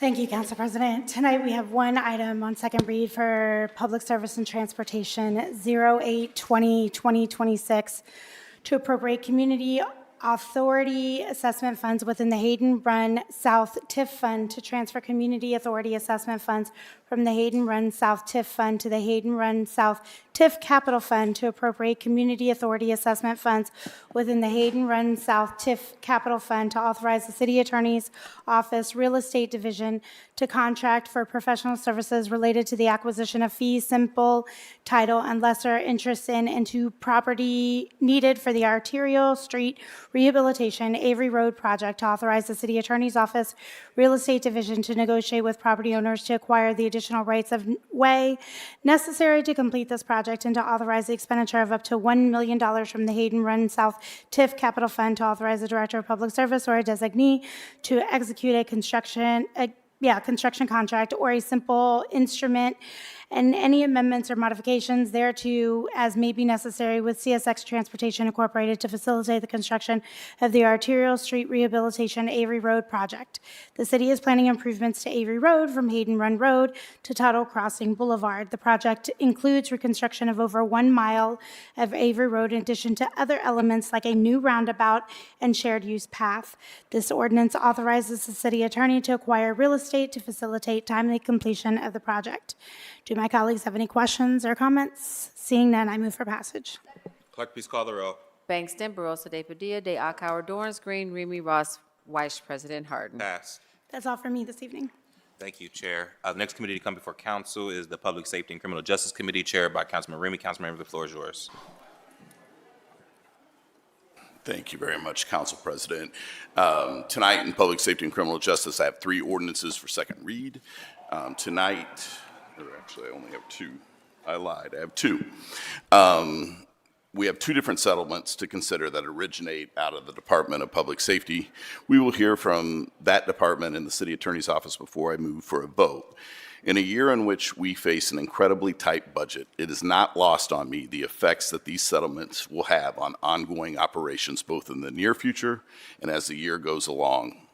As we learn more, I want to let my colleagues, city officials, and members of the audience, and all residents of Columbus know that we are taking a hard look into the causes of such settlements and mitigation opportunities we can take, how to avoid such matters in the future. The first ordinance is 987-2026 to authorize and direct the city attorney to settle the lawsuit known as Brooke Wilson versus City of Columbus, case number 222-CV4427, pending in the United States District Court for the Southern District of Ohio, to authorize the expenditure of the sum of $750,000.00 in settlement of the lawsuit, to authorize a transfer of $750,000 within the general fund, and to declare an emergency. So I'm going to go ahead and turn this over to Melanie Tobias, who is the Criminal Division Chief for the City Attorney's Office, to tell us more about this settlement.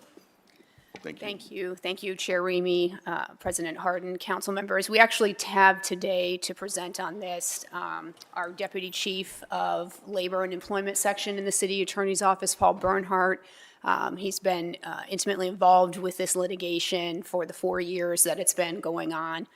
So I'd ask him to come up to the podium to share a presentation, and he's the best resource to answer any questions council has on this settlement. Good evening, Chair Remy, President Harden, members of council. I have served as the lead attorney of record for the City of Columbus on the Brooke Wilson lawsuit since it was filed back in 2022.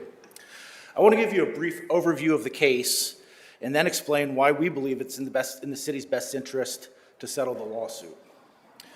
By way of background, the plaintiff in the case, Brooke Wilson, was a police sergeant assigned to supervise the Accident Investigation Unit at CPD, otherwise known as AIU. And in late May of 2020, a cadet from the division's cadet program was assigned to AIU. Less than 2 weeks after that cadet was assigned to the AIU, the George Floyd protests broke out in the city of Columbus. Sergeant Wilson was part of the city's all-hands-on-deck response to that protest, and he in fact worked the streets during the protests. When Sergeant Wilson returned to the office, the cadet asked him, what was it like working out on the streets during this time? And Sergeant Wilson looked at the cadet and said, how would you like it if somebody called you the N-word? Except Sergeant Wilson didn't say the N-word, he actually said the racial slur. The cadet was offended by this, obviously. There were no witnesses to the conversations between Sergeant Wilson and the cadet. It was her word against his. The cadet reported the incident, and Sergeant Wilson was placed under investigation. During the investigation, Sergeant Wilson requested to take a polygraph exam, which indicated that he was after he took it, the results showed that he was being deceptive when he denied using the racial slur to the cadet. The investigation resulted in a sustained finding that Sergeant Wilson had violated the city's and division's EEO policy. The public safety director, who at the time was Ned Pettis, suspended Wilson and did something for the first time that had been done at CPD. Safety Director Pettis demoted Wilson from police sergeant to police officer. And that demotion had the effect of removing Wilson from the Accident Investigation Unit. Before he took a new assignment on patrol, Wilson resigned from the division and later claimed constructive discharge. Although the discipline was ultimately sustained through arbitration, Wilson filed this lawsuit alleging race, age, and sex discrimination, as well as retaliation for him complaining about being discriminated against during the investigation. Fast forward 4 years. We were engaged in litigation for 4 years defending this lawsuit. and we were prepared to try the case in federal court. A week prior to trial, the judge brought the parties in for a final pretrial conference to discuss the upcoming trial. And the judge indicated during that pretrial conference that he was going to rule against the city on a number of evidentiary issues. Most notably, the judge indicated that he was not going to allow in the polygraph exam as evidence at trial. The judge also indicated that he was not going to allow the city to present evidence that Wilson was nearing retirement and had in fact been collecting his pension since resigning back in 2021. That would have allowed Wilson to claim lost wages of approximately $2.5 million at trial. The city would also have been responsible for Wilson's attorney's fees. This is the type of case that the losing party has to pay the other side's attorney's fees. Had the city lost at trial, we would have been responsible for paying not only the $2.5 million to satisfy the judgment, but also in excess of $500,000 to his attorneys for trying the case. The city also would have been put in a bind on the evidentiary, what we believe was going to be the evidentiary ruling on the polygraph exam, because that's why the city did what it did. Without the polygraph exam, this was a he said, she said, with no witnesses. The polygraph exam is what tipped the scales, giving the city preponderance of the evidence to take the actions that it did. It's why we did what we did. There is also a comparable in the case. Brooke Wilson was going to argue that he was treated less favorably than a female black lieutenant at the division who also had EEO charges brought against her. The difference between those two cases, according to then Safety Director Pettis, was the polygraph exam. So he wasn't, had that evidentiary ruling gone as we expected it would based on the judge's presentation to us, Safety Director Pettis would not have been able to testify why he treated those two cases differently. It was an uphill battle, to say the least. So rather than take the chance at trial, and given the financial exposure that the city faced, after conferring with the current safety director and the administration, we made the decision to negotiate a settlement with Wilson's attorneys. That's why we are here asking for $750,000 to effectuate the settlement of the case. And let me be clear, it pains me to settle this case. I wanted to go to trial just like any trial attorney would want to try a case. But given the real likelihood of losing at trial and then having to come to this council and ask for $2.5 million to pay the judgment and another $500,000 plus to pay the attorney's fees, we were looking at exposure upwards of $3 million had this case gone to trial. So given that risk, we believe that it's in the city's best interest to settle the case at this time. I'm happy to answer any questions council has. Yeah, thank you, Paul. I'm going to go ahead and throw it over to Councilmember Brosa de Padilla. Thank you, Chair. I have a couple questions. First question is that I also, from my understanding, this was not an isolated incident with this particular officer and tell me her title again. The cadet. The cadet. There were other situations that she had essentially put forward of her challenges with this particular gentleman. Yes, council member. Let me speak briefly to that. The cadet she was transferred into AIU in late May of 2020. She had only worked with Sergeant Wilson for less than 2 weeks before he allegedly made the racial slur to her. Prior to that, beginning on day one that this cadet met Sergeant Wilson, according to her, he made a number of comments in her presence that offended her. She later testified that it wasn't the comments themselves or the nature, it was how he said them and how he presented them, what she referred to as microaggressions. There wasn't one, there was maybe a half dozen that she kept notes of, and when she did report the racial slur, she also reported these other microaggressions that she experienced from Sergeant Wilson. And the two cases that they essentially pointed to, that in the other case where the other officer was not demoted, what year was that? That was in 2018. 2018. So this was after this particular case came up after the department had started changing their policies. That's correct. After that previous case, the city created a new position within public safety to take EEO investigations out of internal affairs and brought into to public safety to investigate. This was early on. It was the first assistant director of EEO compliance with public safety who was assigned to investigate. Who cited that there was wrongdoing, but based on the gentleman. Correct. And the polygraph, he asked to take he volunteered to take the polygraph, correct? That's correct. The contract, the FOP contract at the time allowed the subject of the focus of an investigation to request to take a polygraph in order to exonerate and clear themselves. That's no longer in the FOP contract, but it was at the time, and then Sergeant Wilson did in fact request to take it. Because we've used polygraphs before, and one might presume that if the polygraph was in his favor, that he would then use that as see, I was right, correct? We're certain of that.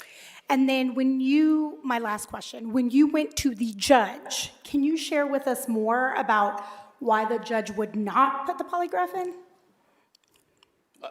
Yes, the judge flat out said, polygraphs aren't admissible in courts, which is true. Generally, polygraphs are not admissible in criminal trials to be used as evidence against the defendant. He took the position that, why would I allow a polygraph in this instance? I don't know that he fully understood the difference between the contractual requirement or the contractual allowance of using the polygraph, which in fact the arbitrator said we could use under the contract, versus the judge's apparent disdain or disbelief in the use of polygraphs generally. Would you say that there was another reason that the judge would have encouraged us to settle as opposed to taking us to court? Yes, council member. The judge made a number of representations at the final pretrial conference that he did not think that the city had taken the correct position in this case. So I'm not gonna bury the lead here. I'm a no on this particular case. And I will say that I understand that we have a stewardship role here, that every dollar that we put towards a settlement is a dollar that we take away from housing, or we take away from parks, or we take away from anything else. But what really gets my goat about this particular case, right, is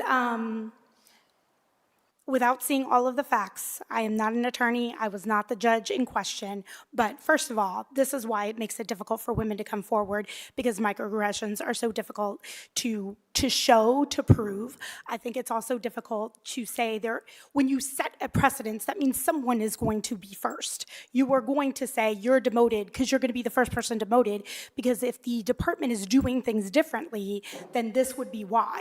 But what really upsets me is that this particular judge essentially, because he felt like this was a diversity case, or he felt like this did not fall in line with a particular set of values or mindset that he has, then essentially he is bullying us into doing what is not just.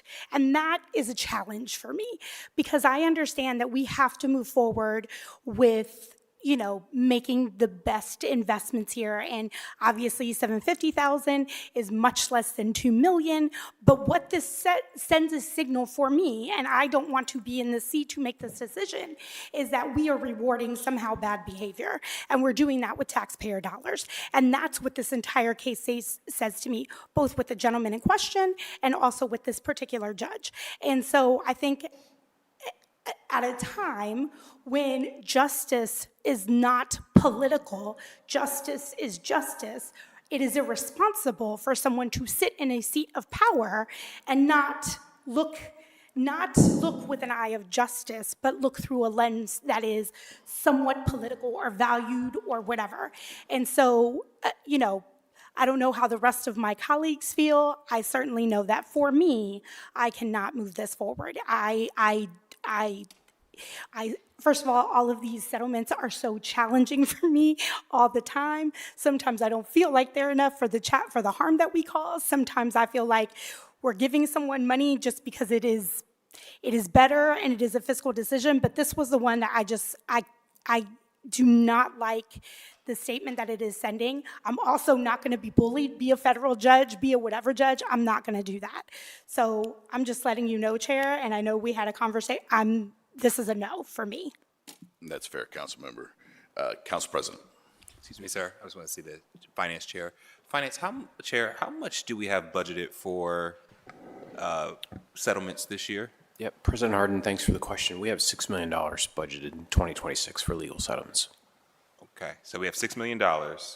If this council takes the city attorney's recommendation, this would take $750,000 out of it.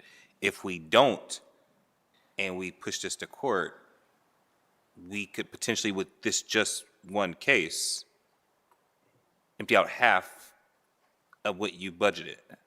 That's correct, Council President. Okay. Are there any other questions? Councilmember Ross. This is a follow-up question. I apologize. I may have missed the specifics on this. The judge is throwing out the polygraph? Yes, we never actually got a ruling from the judge. It would have been coming in the day or two before trial. Okay. But he indicated to us, he said the words to the effect of, I don't want to let the polygraph in at trial. So He doesn't want to look at it, or there's a... let it in as evidence at trial. Got it. And what was the legal precedence for not allowing the... It was just his general understanding of criminal law and how polygraphs are not permitted in criminal trials, but for some limited circumstances. Okay. And we believe that that was kind of the linchpin for being successful in this case? We did. Was that piece of evidence? Yes. We believe, had the judge ruled that we could introduce the polygraph and the results, we were fully prepared to try this case. Any other questions for? Thank you, Paul. Appreciate your commitment. I'm now going to ask Deputy Director George Speaks to talk about the steps that the Department of Public Safety have taken to ensure this type of settlement doesn't happen in the future. I think it's better if I give perspective.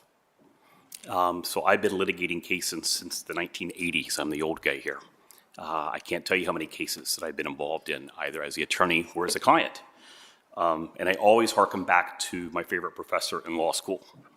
He always told us that settlements are not about right or wrong. Rather, they're designed to reduce monetary exposure. They're designed to reduce risk.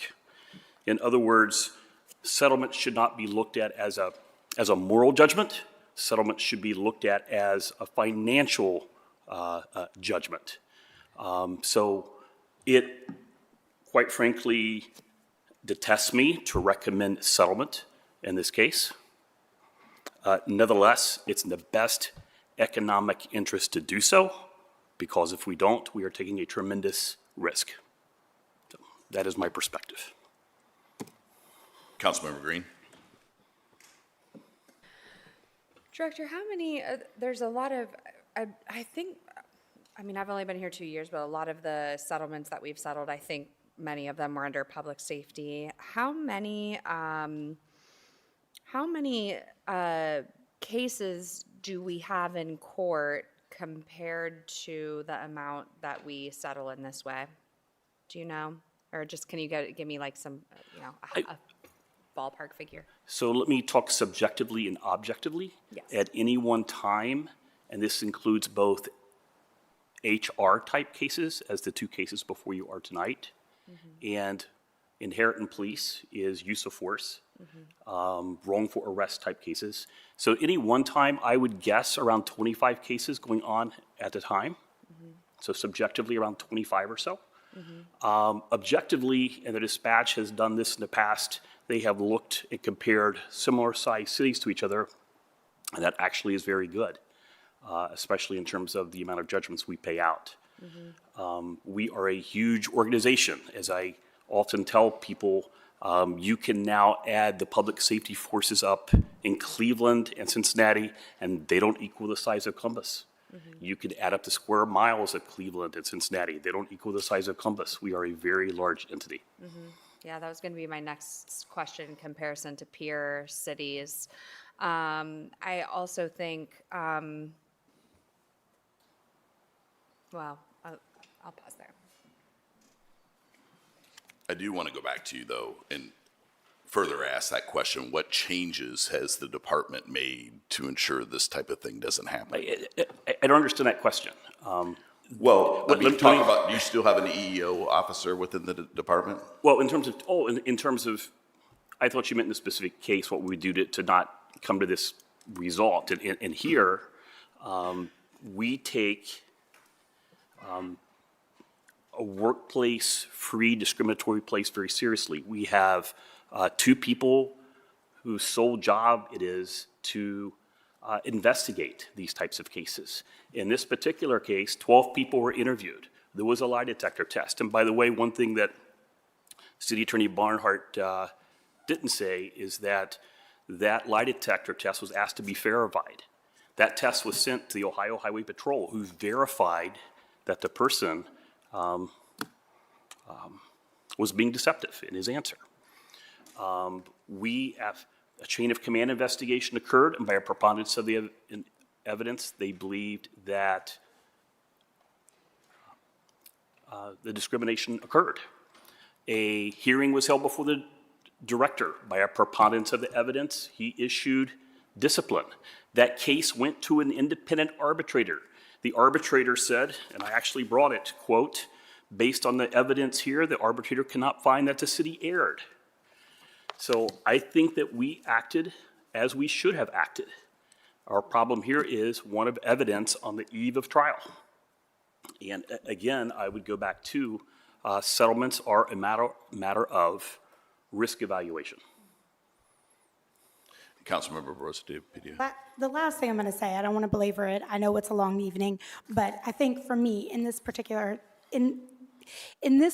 case, and I know I'm causing the city attorney much heartburn in saying this, okay, because we're going to have to go before this judge again, and they're going to be pissed, and they're going to whatever.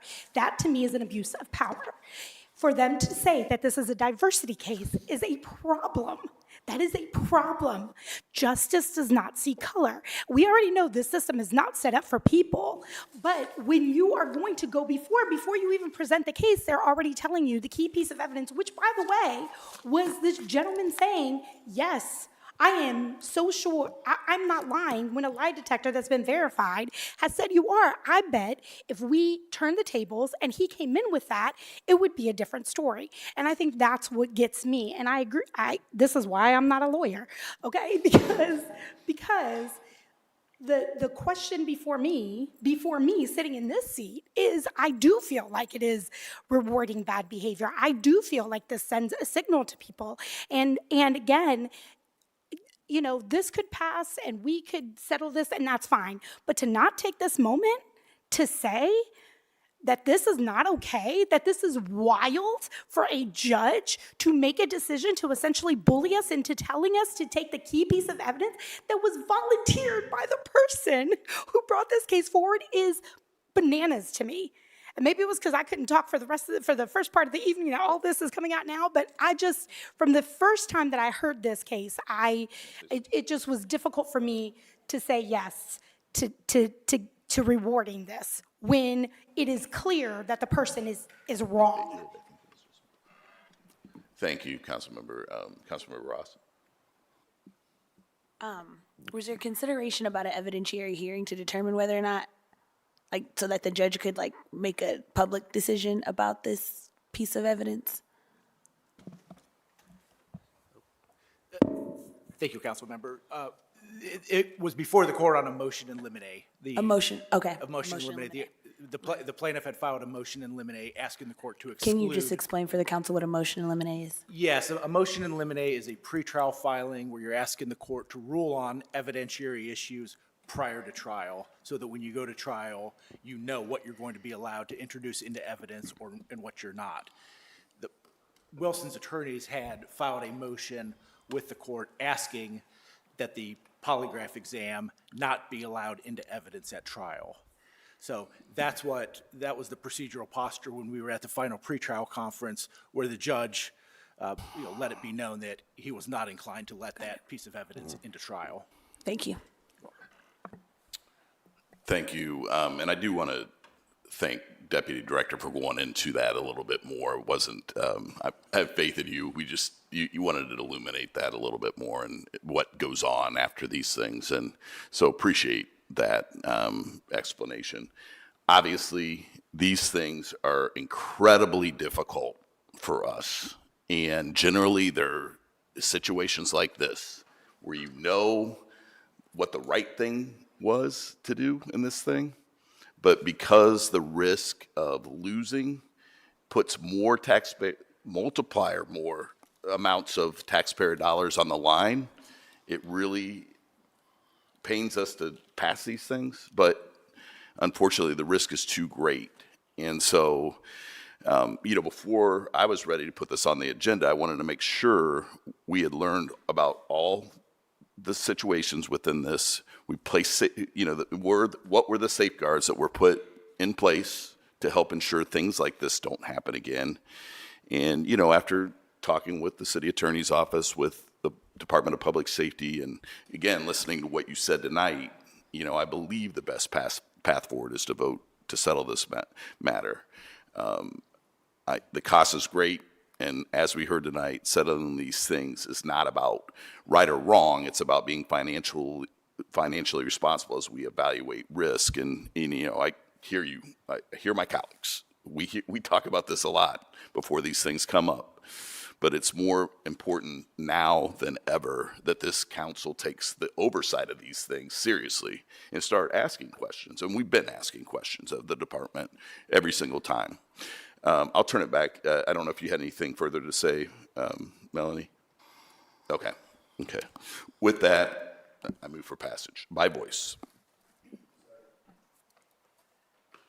Clerk, please call the roll by voice. Bankston. Barosa de Padilla. De Akauer. Dorans. Green. Remy. Yes. Ross. Yes. White. President Harden. Yes. Passed. Thank you, Council President. Next, I have 1043, 2026, to authorize and direct the city attorney to settle the Ohio Civil Rights Commission claim known as Hana O. Hassan versus City of Columbus, charge number COL 71013525 0321-2025, to authorize the expenditure of the sum of $36,000.00 in settlement of the claim and to declare an emergency. I'd like to once again ask Melanie Tobias from the City Attorney's Office to tell us more about this settlement. Thank you, Chair Remy, President Harden, council members. So this litigation is in a different posture than we normally see coming before council. This settlement was arrived at pre-lawsuit. And so I'll give you some background on how we arrived there. And because it's pre-lawsuit, we're going to refer to what we normally say as plaintiff as the complainant, because there is not a plaintiff in this case. But the complainant filed an allegation with the Ohio Civil Rights Commission, essentially alleging that in 2024, the Columbus Division of Police refused to make her an offer of employment in retaliation for her complaining about the civilian polygrapher hired by the Division of Police to conduct her pre-employment polygraph test. The plaintiff had previously unsuccessfully applied to become a police officer with the Columbus Division of Police in 2022 and in 2023. In 2024, she went through the same application process as the previous 2 years, but after her polygraph test, she made a formal complaint to CPD and Public Safety about the polygrapher, alleging that he had made inappropriate comments to her during the polygraph exam. Public Safety conducted an immediate investigation into her claims and determined that the polygrapher, in fact, had performed below the standards expected of a civilian polygrapher with the Division of Police and Public Safety. So they disciplined the polygrapher, entering into a last chance agreement, which is an agreement where the civilian employee promises not to uphold all the standards, and if they make any further mistakes, no matter how minor, they can be terminated, and they don't have the right to go through arbitration or to contest that termination. And in addition to doing that, CPD offered the complainant a new polygraph test. She submitted to that and agreed to do that. As in 2022 and 2023, the Division of Police ultimately did not end up offering her a spot at the police academy. She then filed a complaint with the Ohio Civil Rights Commission after that lack of an offer to her. After an investigation, the Civil Rights Commission found no probable cause and issued the complainant a right to sue letter. She had to go through this process first with the Civil Rights Commission before she was going to be allowed to proceed forward with a lawsuit. She was represented by counsel, and it appeared to the city attorney's office that it was clear that they were going to go forward with litigation and file a lawsuit. So it's that point that we entered into negotiations with the complainant. I think it's important to highlight for council that a finding of no probable cause by the Civil Rights Commission doesn't hold any standing in subsequent litigation. It's not a bar to her filing a lawsuit. It's not a defense that we can put forward to defend the city that the Civil Rights Commission made this finding. It's just a process that an individual is required to go through first before filing litigation. So during these negotiations with the complainant, we arrived at this amount of $36,000 that we're recommending council approve to settle this matter. Deciding to settle a matter pre-suit when a lawsuit appears imminent avoids the costs that are incurred in even successful litigation. So a successful summary judgment motion on our part, for example, would still incur direct costs for depositions and experts. Once a lawsuit is filed, the types of claims involved in this matter, this retaliation claim and harassment claims, we get to the fee shifting position, which we saw in the previous case council just considered. That's when attorney's fees start to run. So these are all things that we bring into consideration when we're determining whether or not a settlement is possible.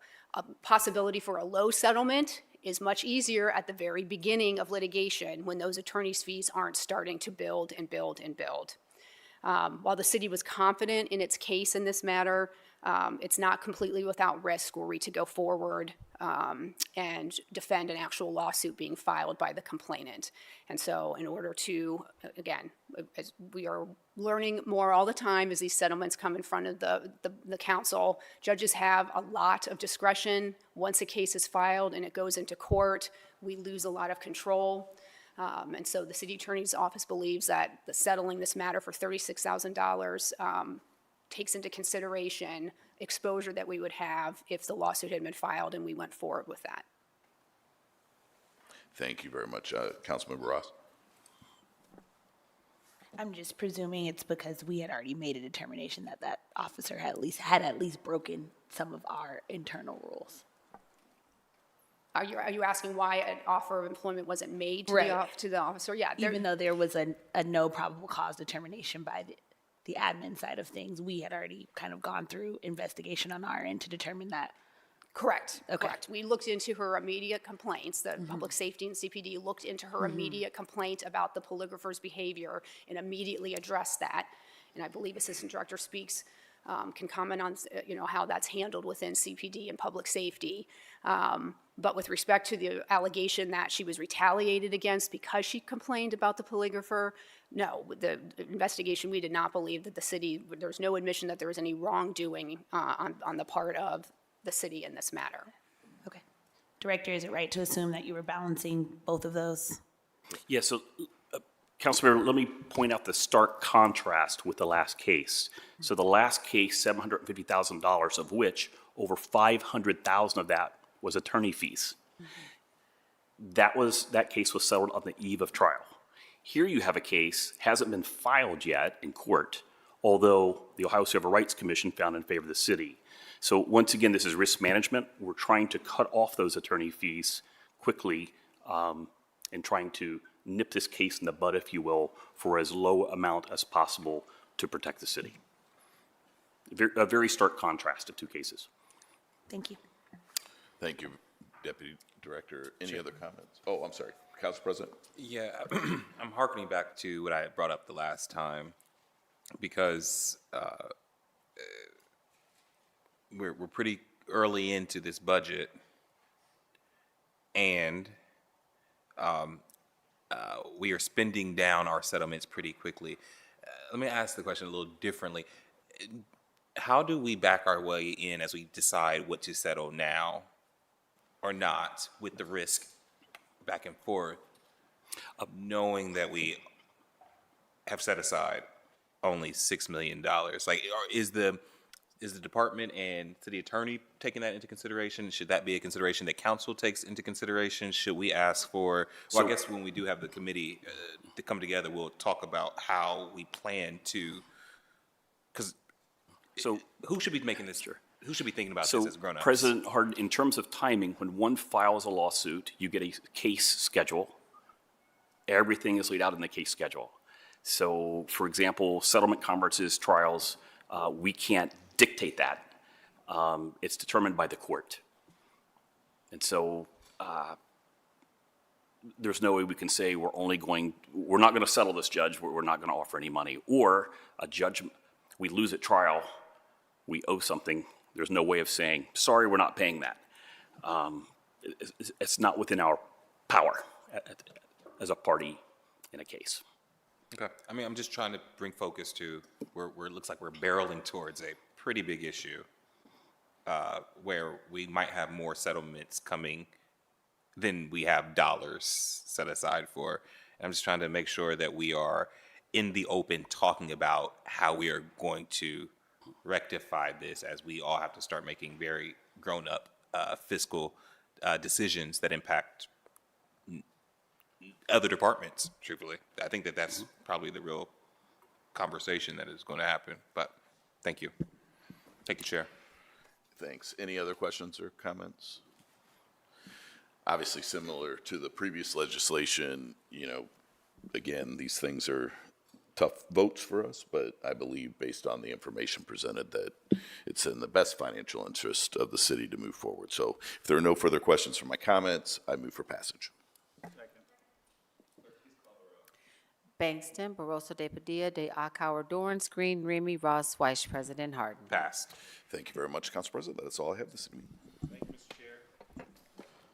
The final committee to come before council is the Public Utilities and Sustainability Committee. That committee is chaired by Speed Reader, Councilmember Weiss.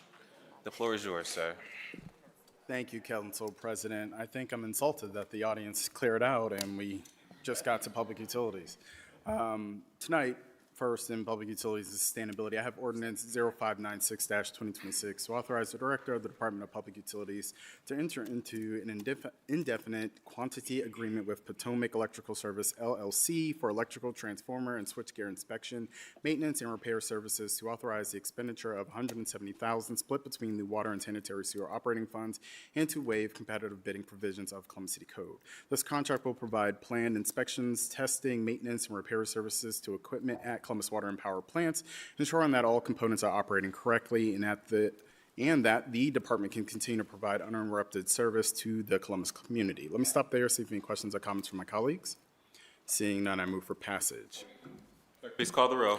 Bangston, Barosa de Padilla, de Akauer, Dorance, Green, Remy, Ross, Weiss, President Harden. Passed. Thank you. Next, I have Ordinance 0868-2026 to authorize the Director of the Department of Public Utilities to enter into a service contract with KNS Services for the Watershed Camera Improvements Project, to waive the formal bidding requirements of Columbus City Code, to authorize an amendment to the 2025 capital improvement budget, to authorize a transfer of funds and appropriation within the Water Bond Fund, and to authorize the expenditure of up to $249,349.43 for the project. This ordinance provides for the replacement of the entire existing camera system at Hoover Dam, which is a crucial tool for maintaining awareness of the dam and its surrounding environment. Let me stop there, see if any questions or comments from my colleagues. Seeing none, I move for passage. Please call the row. Bangston, Barosa de Padilla, de Akauer, Dorance, Green, Remy, Ross, Vice President Harden. Thank you. Next, I have Ordinance 0873-2026 to authorize the Director of the Department of Public Utilities to enter into a construction contract with General Maintenance and Engineering Company for the Parsons Avenue Water Plant Roof Renovations Part 2 project, to authorize an amendment to the 2025 capital improvement budget, to appropriate funds within the Water Fresh Water Market Rate Fund, to make this ordinance contingent upon the Ohio Water Development Authority approving a loan for this project, to authorize the expenditure of up to $2,344,250 from the Fresh Water Market Rate Fund to pay for the project, and to authorize the expenditure of up to $2,000 from the Water Bond Fund to pay for prevailing wage services. This project involves necessary and extensive roof repairs to a number of buildings at the Parsons Avenue Water Plant that will preserve the structural integrity of the buildings, prevent damage to interior spaces, and ensure the operations of the water plant continues uninterrupted. Let me stop there, see if any questions or comments from my colleagues. Seeing none, I move for passage. Clerk, please call the roll. Bangston, Barosa de Padilla, de Akauer, Dorance Green, Remy Ross, Vice President Harden. Thank you. Next, I have ordinance 0874-2026, to authorize the Director of the Department of Public Utilities to enter into a construction contract with Clear Creek Coatings LTD for the 710 East Tank Painting Improvements Project, to authorize an amendment to the 2025 capital improvement budget, to authorize a transfer of cash and appropriation between projects within the Water Bond Fund, and to authorize an expenditure of up to $1,614,938.50 for the project from the Water Bond Fund. This project includes the recoating of one of the Division of Water's 2 million-gallon water storage tanks, as well as the addition of various safety improvements to prolong its useful service life. Let me stop there, see if any questions or comments from my colleagues. Seeing none, I move for passage. Clerk, please call the roll. Bangston, Barosa de Padilla, de Akauer, Dorance Green, Remy Ross, Vice President Harden. Thank you. Next, I have ordinance 0887-2026, to authorize the Director of the Department of Public Utilities to enter into a construction contract with JLD Construction Services LLC for the Carragher Court Stormwater Improvements Project, to authorize an amendment to the 2025 capital improvement budget, to appropriate funds within the Water Development Authority Storm Sewers Fund, to authorize a transfer of cash and appropriation between projects within the Storm Sewer Bond Fund, to make this ordinance contingent upon the Ohio Water Development Authority approving a loan for this project, and to authorize the expenditure of up to $2,567,522.66 from the Ohio Water Development Authority Storm Sewers Fund and from the Storm Sewer Bond Fund to pay for the project. This project involves improvements to an existing stormwater drainage basin in the Westland community, as well as the replacement of inadequately sized storm sewers downstream of the basin. Let me stop there, see if any questions or comments from my colleagues. Seeing none, I move for passage. Clerk, please call the roll. Bangston, Barosa de Padilla, de Akauer, Dorance Green, Remy Ross, Vice President Harden. Pass. Thank you. Next, I have ordinance 0920-2026, to authorize the Director of the Department of Finance and Management to associate all general budget reservations resulting from this ordinance with the appropriate universal term contract purchase agreements for the purchases of 5 dump trucks for the Department of Public Utilities from FIDA Freightliner Columbus Incorporated, and to authorize the expenditure of $1,219,054 from within the Water Operating Fund. These dump trucks will be used to transport excavating equipment, as well as haul materials such as dirt, gravel, and salt to and from job sites. Let me stop there, see if any questions or comments from my colleagues. Seeing none, I move for passage. Clerk, please call the roll. Bangston, Barosa de Padilla, de Akauer, Dorance Green, Remy Ross, Vice President Harden.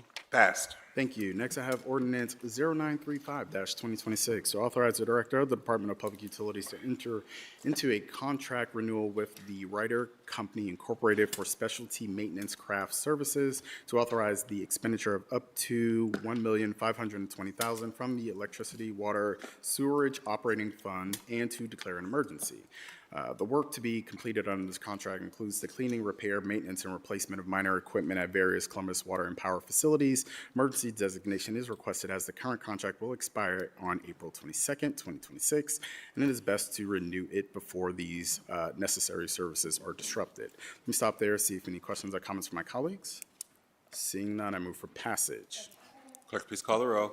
Bangston, Barosa de Padilla, de Akauer, Dorance Green, Remy Ross, Vice President Harden. Passed. Thank you. Last, I have ordinance 0936-2026, to authorize the Director of the Department of Public Utilities, Columbus Water and Power, to modify a contract with Negro Central LLC for the